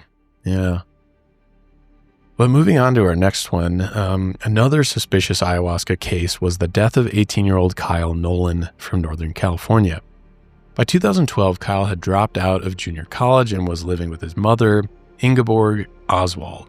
The previous year, he began reading about all the positive things about ayahuasca online. He was fascinated with the documentary Stepping into the Fire, and over time he became convinced he wanted to try it during a ceremony in Peru. In years since, one of the directors of Stepping into the Fire, Roberto Velez, is no longer an advocate of the ayahuasca ceremonies.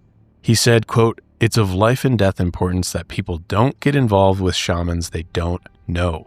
I don't know if anyone should trust a stranger with their soul." I think that quote really stuck out to me, Because, yeah, that is kind of odd to think about, that you just kind of would go to a random place with random people and try to experience something like this, which is a lot of people note is a spiritually profound experience. Yeah, it is odd just to have like a stranger do it with a stranger. You think you want it to be a bit more personal or something like that, or at least, I don't know, get to know the shaman a little bit beforehand. Yeah. Well, there's places where you do get to spend time with the shaman, and they speak English, or there's a translator or something that can help you, and you have kind of one-on-one sessions with the shaman and stuff like that. But to just show up and then immediately jump into an ayahuasca ceremony. Here's the drink. Yeah. Yeah. It's, I like that. I don't know if I would trust anyone, trust any stranger with my soul. Yeah.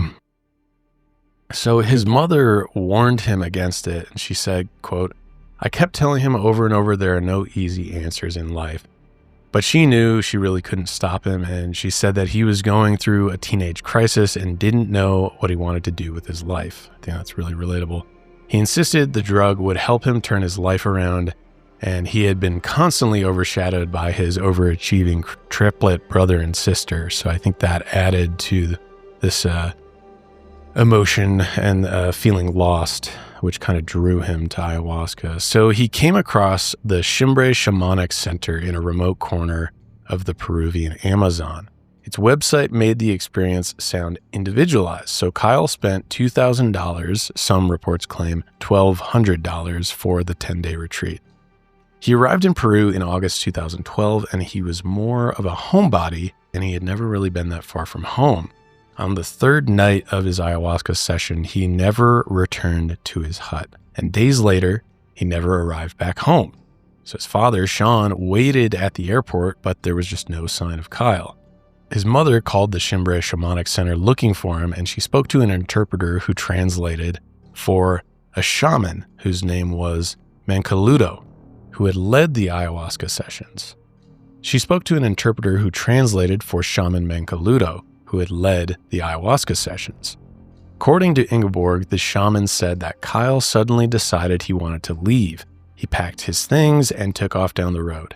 Ingeborg did not believe the man and knew her son just would not have done that. And why would they let him do that? Right. That seems very odd. In the remote corner of the Amazon? Isn't there some liability there, or at least just a genuine safety risk for someone visiting your center, right? And remember, this is not really one of the super cheap centers. If he's paying $2,000, that's, I don't know, not in the high end, but you're in maybe a bump or two bumps above like a really it's not $50. Yeah, exactly. Compared to the last case. So very odd that they would just let him, which is, I think, why she just called BS on that. So Ingeborg and her daughter, Marion, flew all the way to Peru to help the local police's search for Kyle, and they looked in hospitals and bars and even interviewed local taxi drivers, asking if anyone had seen Kyle. No one had. Shaman Mancaludo even joined Ingeborg on television, pleading for help in finding her son. Peruvian authorities were still suspicious of the shaman at that time. The search lasted 3 days and 4 nights, and they just could not find Kyle anywhere, so Ingeborg and her daughter flew back to the U.S. Meanwhile, Peruvian police continued their search for him, and about a week later, Ingeborg was informed that the shaman she had spoken to, Mancaludo, had admitted to police that he lied about Kyle leaving the center. He claimed that Kyle had taken too much ayahuasca. Apparently, the workers at the center found Kyle dead outside under a bush. They panicked and covered him up while they lied to everyone else, saying that he wasn't feeling well and he had returned to his cabin. Shaman Mancaludo and 2 other men then put Kyle in a wheelbarrow, moved him about a mile down the road, dug a pit, and buried him there. Then they burned all his personal belongings. I mean, this screams murder almost, doesn't it? Yeah. That is such a suspicious extremely thing shady, to do. man. Yeah. So Ingeborg then returned to Peru to identify her son's body, and an autopsy in Peru determined his cause of death to be inconclusive. His body was later transported to California, where another autopsy was conducted, but unfortunately this was also inconclusive, and he was then cremated and put to rest. It's unclear if a toxicology report exists in Peru, where that would have been the one to read, but his mother said it was possible. But unfortunately, as far as anything I could find, they never really came across an original toxicology report. Yeah, I don't think this Peru. is part of their process. Yeah, unfortunately. Yeah. I mean, when you're talking about Peruvian authorities, and especially in these remote places of the Amazon, I think they're pretty limited on what they can do from an investigative standpoint, and also how, what's the skill level forensically to figuring out what really happened. It'd be easy for a shaman to be like, yeah, well, he took too much ayahuasca, but who knows? What if the shaman did something to him or was trying to take advantage of him and he fought back, or, there's so many different things that could happen.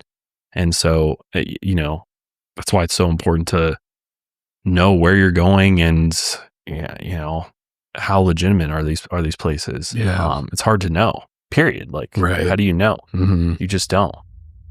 Ingeborg has since tried to move on, but struggled to forgive the shaman. She said, quote, "I just have to try to get this behind me. I can't continue to hate the shaman. I can't let him ruin my life any more than he already has. I need to get beyond it." She expressed that there needs to be caution and even regulation of the drug. She said, quote, "If you're going to do this, you really, really, really need to research it and make sure wherever you find is properly supervised and that there's medical supervision there. They call it a medicine, but it is a hallucinogenic drug. Obviously, there's side effects to everything. Anyone can have an adverse reaction to something. You don't leave someone alone with a hallucinogenic drug." I agree. Yeah. It's, it's really, really hard. I'm sure it was, he's like, oh, I'm going to go to this retreat and, it's going to cost me $2,000, $1,200, whatever it is. But you don't really, if you've never been there, you don't know what to expect, right? And there could be false advertising on the website, and you have no idea what you're walking into often in these places. I think the only thing I would really trust with these centers is if I knew someone who had already gone, and you kind of vet the place through them from a firsthand experience. But yeah, I mean, you can make anything look really nice online, right? Oh yeah, I mean, just hotels and resorts do that all the time. The pictures are always way better than it's like AI generated. They're cleaned up. Yeah, exactly. Which is why I mentioned Rhythmia, because I know somebody who went there, and he can vouch for it. Right. That's the only reason I would go there, probably. Yeah. And knowing that there's medical staff there, some safety precautions, and I'd probably make sure even then when I got there that I'm getting checked out by a physician, and some of these more high end places also request medical records, things like that, so that they can and drug test you and things like that, and make sure that you're not you're not on anything else. That's why the good places make you cleanse and make you get off of absolutely everything before you go into this experience, because there's just so many adverse reactions to other things that you could potentially have in your body that they have to account for. Right. Because it seems like in, almost all of these cases, there is something else attributing to it. I mean, that's what happens when you go to the doctor? They're like, are you on any other medications? Right. Do you have any allergies? They give you that rundown, because that is definitely need to know, right?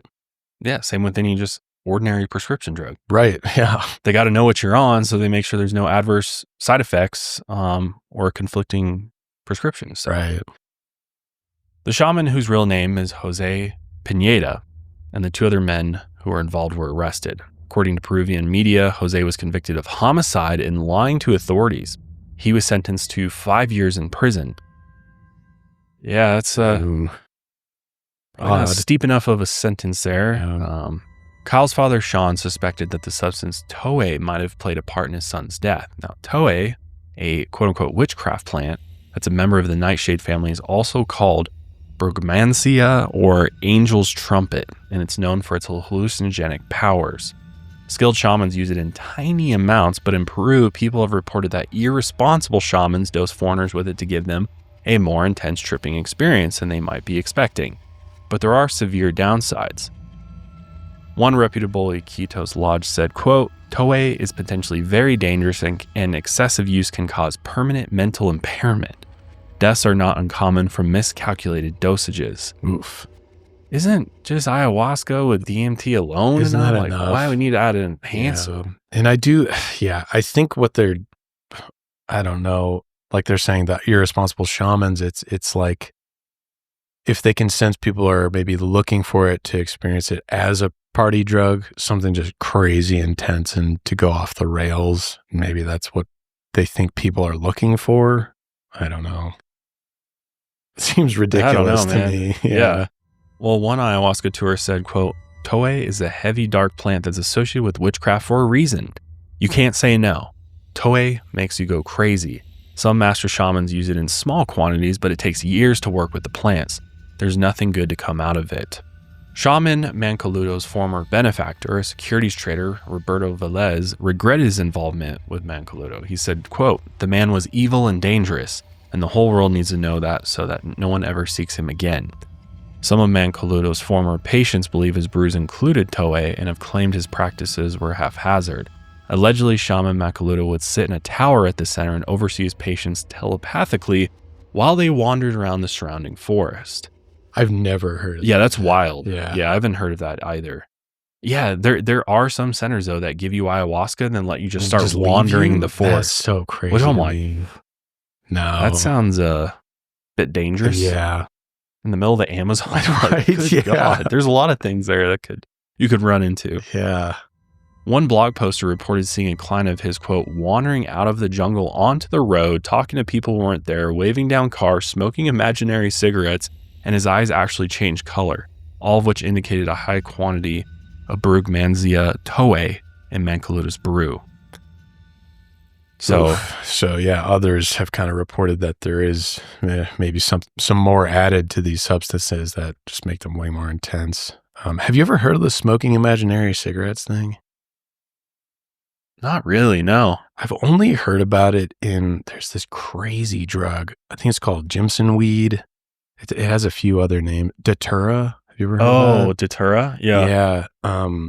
You see like shadow people and it's really terrifying, but a lot of people are reported they smoke imaginary cigarettes. And there's like something to that through hallucinogens that people do that as like a habitual thing. Strange. Yeah, isn't that odd? I think there might be some science behind why they do it. It has something to do with the drugs that you're intaking with a cigarette, but isn't that really weird? That is very strange. Yeah.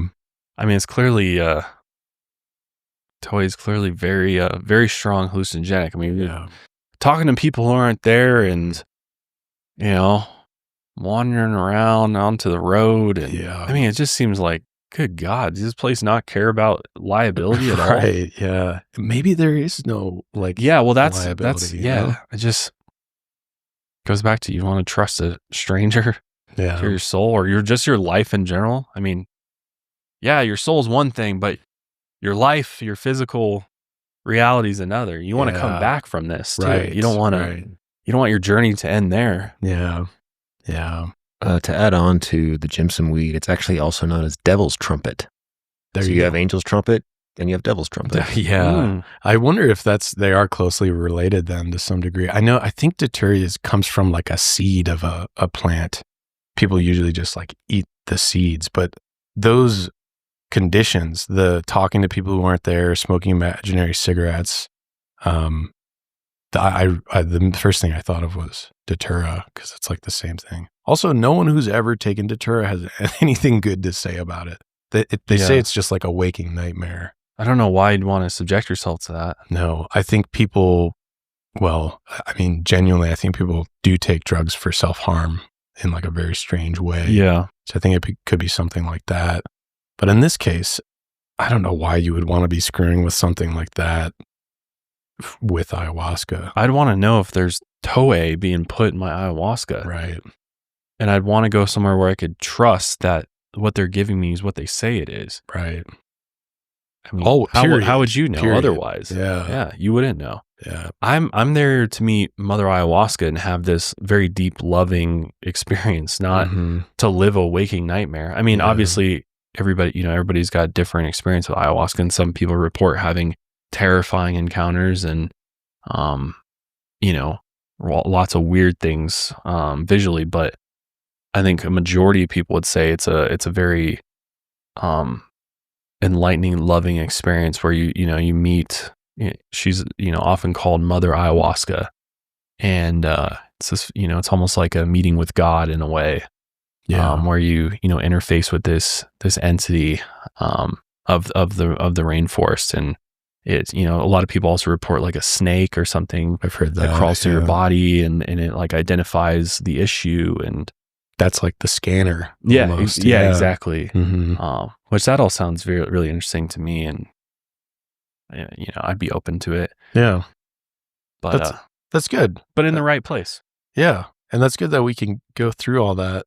This doesn't deter me at all. Good. I think what this tells you is that research is critical, and being transparent about your own health is super important too. Yeah. And that this isn't shit to just fuck with. This isn't a party drug. This isn't, this hasn't been used for thousands of years, and just looking at, the sacred medicine as a party drug is completely missing the point. And it's so disrespectful. Disrespectful. Right? Absolutely. It's disgusting. Go smoke some DMT then. If you want to just like go on a wild ride, then, get some synthetic DMT. But to go into ayahuasca with this idea of like, I'm just here for the trippy visuals, like there's a lot of other ways to do that. Yeah. Go get a VR headset. Right. Download some psychedelic videos on YouTube if you want some trippy visuals. Yeah. This is inherently spiritual. Right. It's putting yourself in contact with spirit, and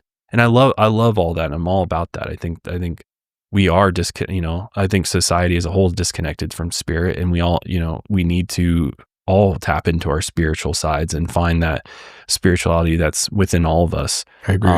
And that's what we're missing in the world. But I think the way you go about doing that is different for everybody, and ayahuasca is not for everybody. Mm-hmm, sure. And you've got to really go into it with good intentions, and with the right people and the right situation. The set and setting are incredibly important, and I think so many people have no idea what they're walking into, and that they're hoping that they walk in with, I hope this cures me of X. And I think those preconceived notions almost puts like too much pressure on the situation, which I think can just backfire as well. Just going into it with this expectation of that this is going to change my life, and I think that might be a bit unhealthy. I think you just go into it with an open mind. Who knows what's going to take place. And take the process seriously. Yeah. If they ask you to do, a cleanse or go on a specific diet, like don't just be like, whatever, I don't care about that, I'm just there. Right. There's a reason behind it. They've been doing it this way for so long because they have figured out a method that works, and there's a reason for all of it. It's not just what's convenient for me and then I'm just going to go do it. Because you might, you never know what could happen. And ayahuasca tourism as a whole, still has a ton of problems. Travelers report that Iquitos airport is swarming with random people peddling ayahuasca. That's wild. How we shut that down and stop buying it. Yeah. It's like, if there's no demand for it, then they're not going to make it anymore. Right. And some of these people even claim to be shamans, and I'm sure if you go to a lot of countries, there's tourist traps at the airport. Always. They want to sell you on something, sell you on an experience, and chances are those aren't the experiences you want. There's ways to seek out the ones that are good, and they certainly aren't peddling it at the airport most of the times. Right. But because people are, falling for this and aren't educated and aren't doing their research, and also, I think if you're going to go do this experience, like don't cheap out on it. Right. Like wait, save up your money, like wait till you have, enough money to go somewhere reputable that's got, testimonials, and, you can connect with people who've been there and really vet it out before you go. And, definitely don't take up the $50 experience, because it may not go well. Yeah. And while deaths like the ones we mentioned throughout this episode might be rare in the grand scheme of things, there's definitely plenty of reports of, sketchy shamans and people that work at these facilities, or just people that use these facilities to find victims of molestation, rape, and negligence by these predatory and inept shamans. Even just theft. Like just rob you when you're your room while you're gone, or your tent. See some of these places. They got you in rough. a tent. Man. Pretty rough, yeah. My God, after a day of ayahuasca, I got to go back home to a tent. Like, I wouldn't necessarily be against a tent, but yeah, I think what we think of if we do see a tent, we're like, oh, they're cheaping out or something like this is. But if it was like a legitimate center that they had tents, I'd be like, maybe I consider it. But yeah, I think it screams cheap, which is the problem. Yeah, money's being made. Yeah. Since ayahuasca goes unregulated in Peru, no one monitors the medicine men, their claims, or their credentials, which I think is one thing that could change. You know what I mean? I think one way to improve this part of your tourism industry is to regulate it to some extent and maybe kind of create some standards around what makes a shaman. But maybe that doesn't work culturally. I was thinking the same thing. Because there is a sort of an art form to this. And I think that's probably, everybody's got a slightly different recipe and the way that it's prepared, the ceremony's conducted. Right. You can't really regulate that. Right. And I wouldn't necessarily want a government regulating an indigenous tribe's process. Right. Because that's overreaching, right? That's oppressive. But could the indigenous tribes maybe create a standard? Create an organization or some type of group effort to help combat the sketchy ones, the sketchy shamans. Yeah. Like a government entity ran by the indigenous people. Yeah. Sure, or just not a government entity at all, just some type of nonprofit organization. Sure. Sacred healing, nonprofit that is all, by the top, all of the most educated people have been doing this for the longest, who kind of set some ground rules, Sure, at least around care and safety and things like that, might be good. I understand they all, I think it's an art form and it's something that has been passed down for years and years and years. And so not necessarily change the way that they do things, but I think around just, if you're going to welcome people there, outside people who don't understand the culture, don't understand,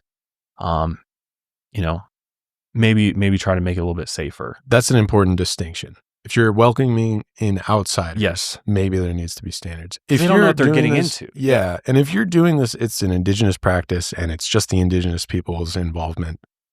No, you don't have to change anything. Yeah, don't change anything. But if you're welcoming in outsiders to do this, maybe there needs to be if you're actively targeting foreigners to come to your retreat center in the Amazon. Right. That's what I'm talking about. Yeah, just to be definitely clear. But I mean, I think the pre-screening is very important. Agreed. Especially if you're not, I mean, anytime you go outside of your country, even, and you eat the food, you drink the water, and there's always this possibility you could get sick because you're not used to the environment there. You're not used. I mean, not only are you consuming ayahuasca, but you're in the Amazon rainforest. Mm-hmm. There's bugs. There's lots of things.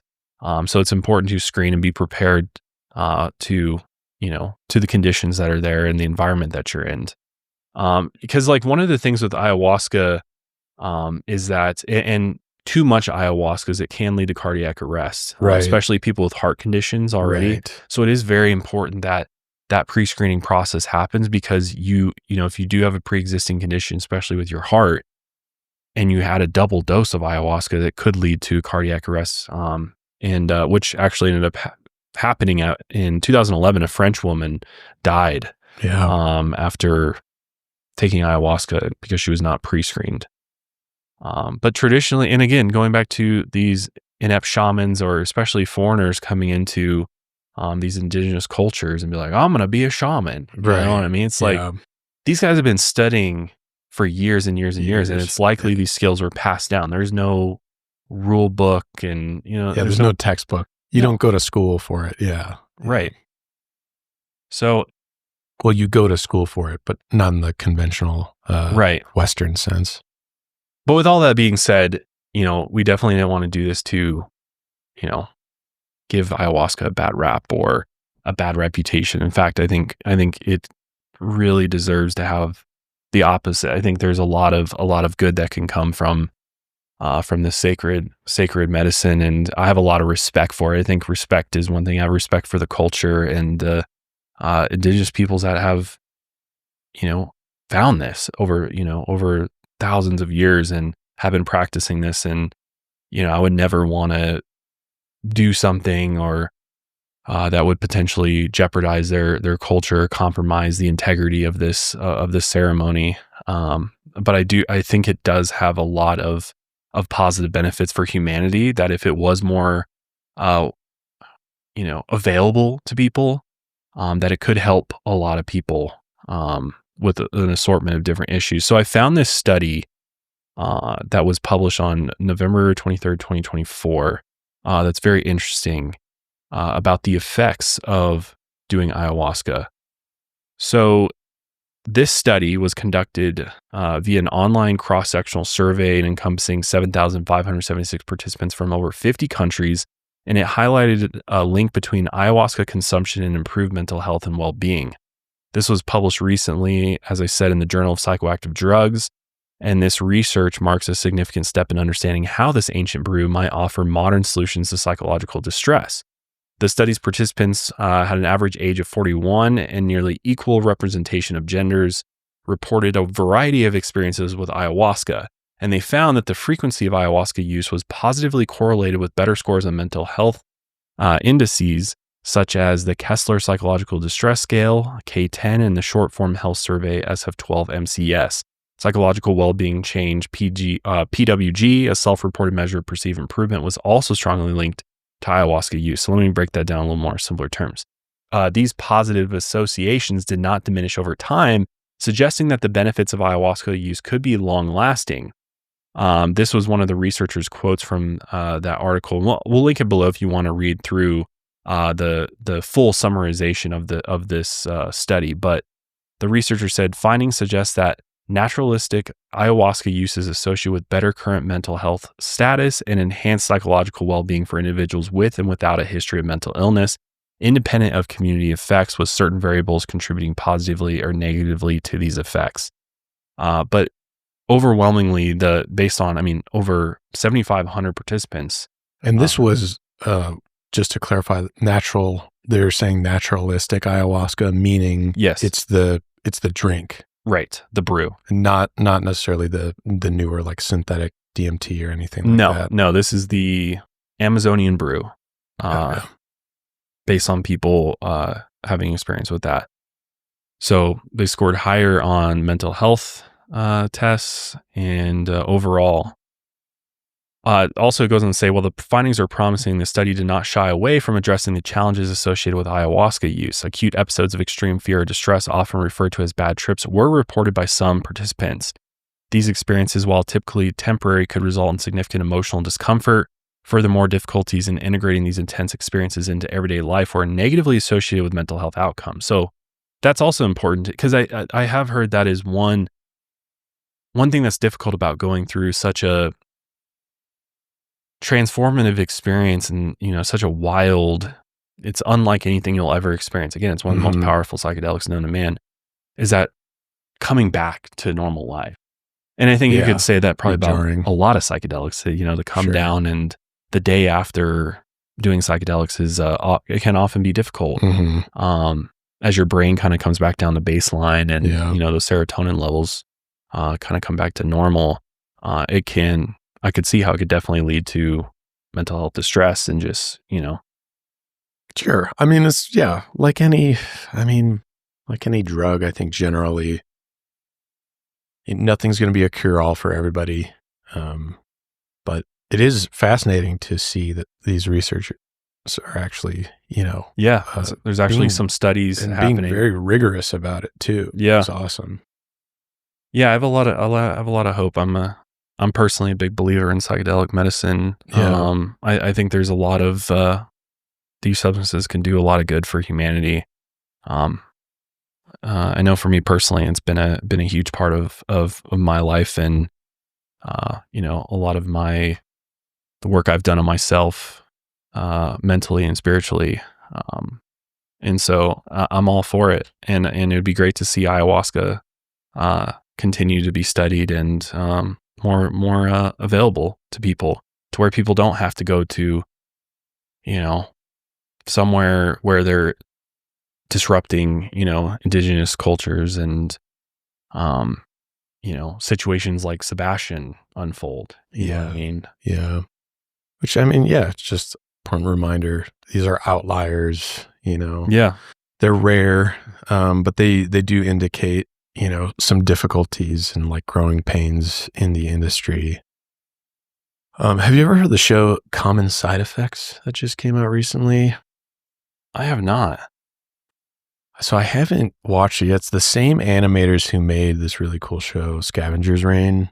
But apparently I haven't watched this yet. But it's it kind of touches on like this guy discovers this mushroom that can do all these. It's kind of like a magic drug, but it kind of addresses all the issues and political elements and insurance elements of like what would actually happen if you discover this thing. I think you might be interested in it. Yeah.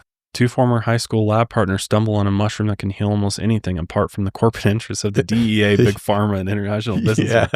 Yeah, that's the tough part with all these things is that if it does become more studied and accessible, who's going to take control of it? Exactly. And how are they going to then use it against us? And that's the sad. Yeah. So God, I think I'm trying to end on a positive note, and you have to bring us back. It's hard because like that show. I mean, I really want to watch it because it does seem kind of funny and goofy, but and not to be cynical, but we have to address those things, right? If we are going to bring it to the masses, that there's going to be a bunch of pushback. I mean, it's already, how do you take a Schedule 1 substance and make it like an actual prescriptive thing that people can experience? There's a lot of hurdles to it, but we can start by getting it off the Schedule 1 list. We need to remove some of these substances off the schedule listings. Yeah, I agree. And the DEA, I mean, God damn it. Now I'm like, well, the war on drugs. Yeah. I mean, that is a part of it, right? Especially in the US here. It's infuriating. Yeah. Honestly, it's, we should all have access to these things. And, if you want it, it's there. But, I think you'd appreciate that show though. I was talking to friends about it. Yeah. They were telling me to watch it. Interesting. Yeah. Common Side Effects. Yeah, well, definitely let us know your thoughts on all these, and also if you are inclined to share your experiences with everybody, if you've been to an ayahuasca center, I'm curious. Obviously, no pressure. This is very, very intimate to yourself, and no pressure. But I'm curious if anybody's had any experiences, good or bad, with any of these centers. Maybe you know somebody who has. But yeah, we'll definitely put some of those links down in the show notes description for you if you're interested in checking it out. Rhythmia, as well as that study. I think we might have had one more too, but I found this episode really interesting. Me too. I think you could expand this to other substances as well, and other types of psychedelics as well.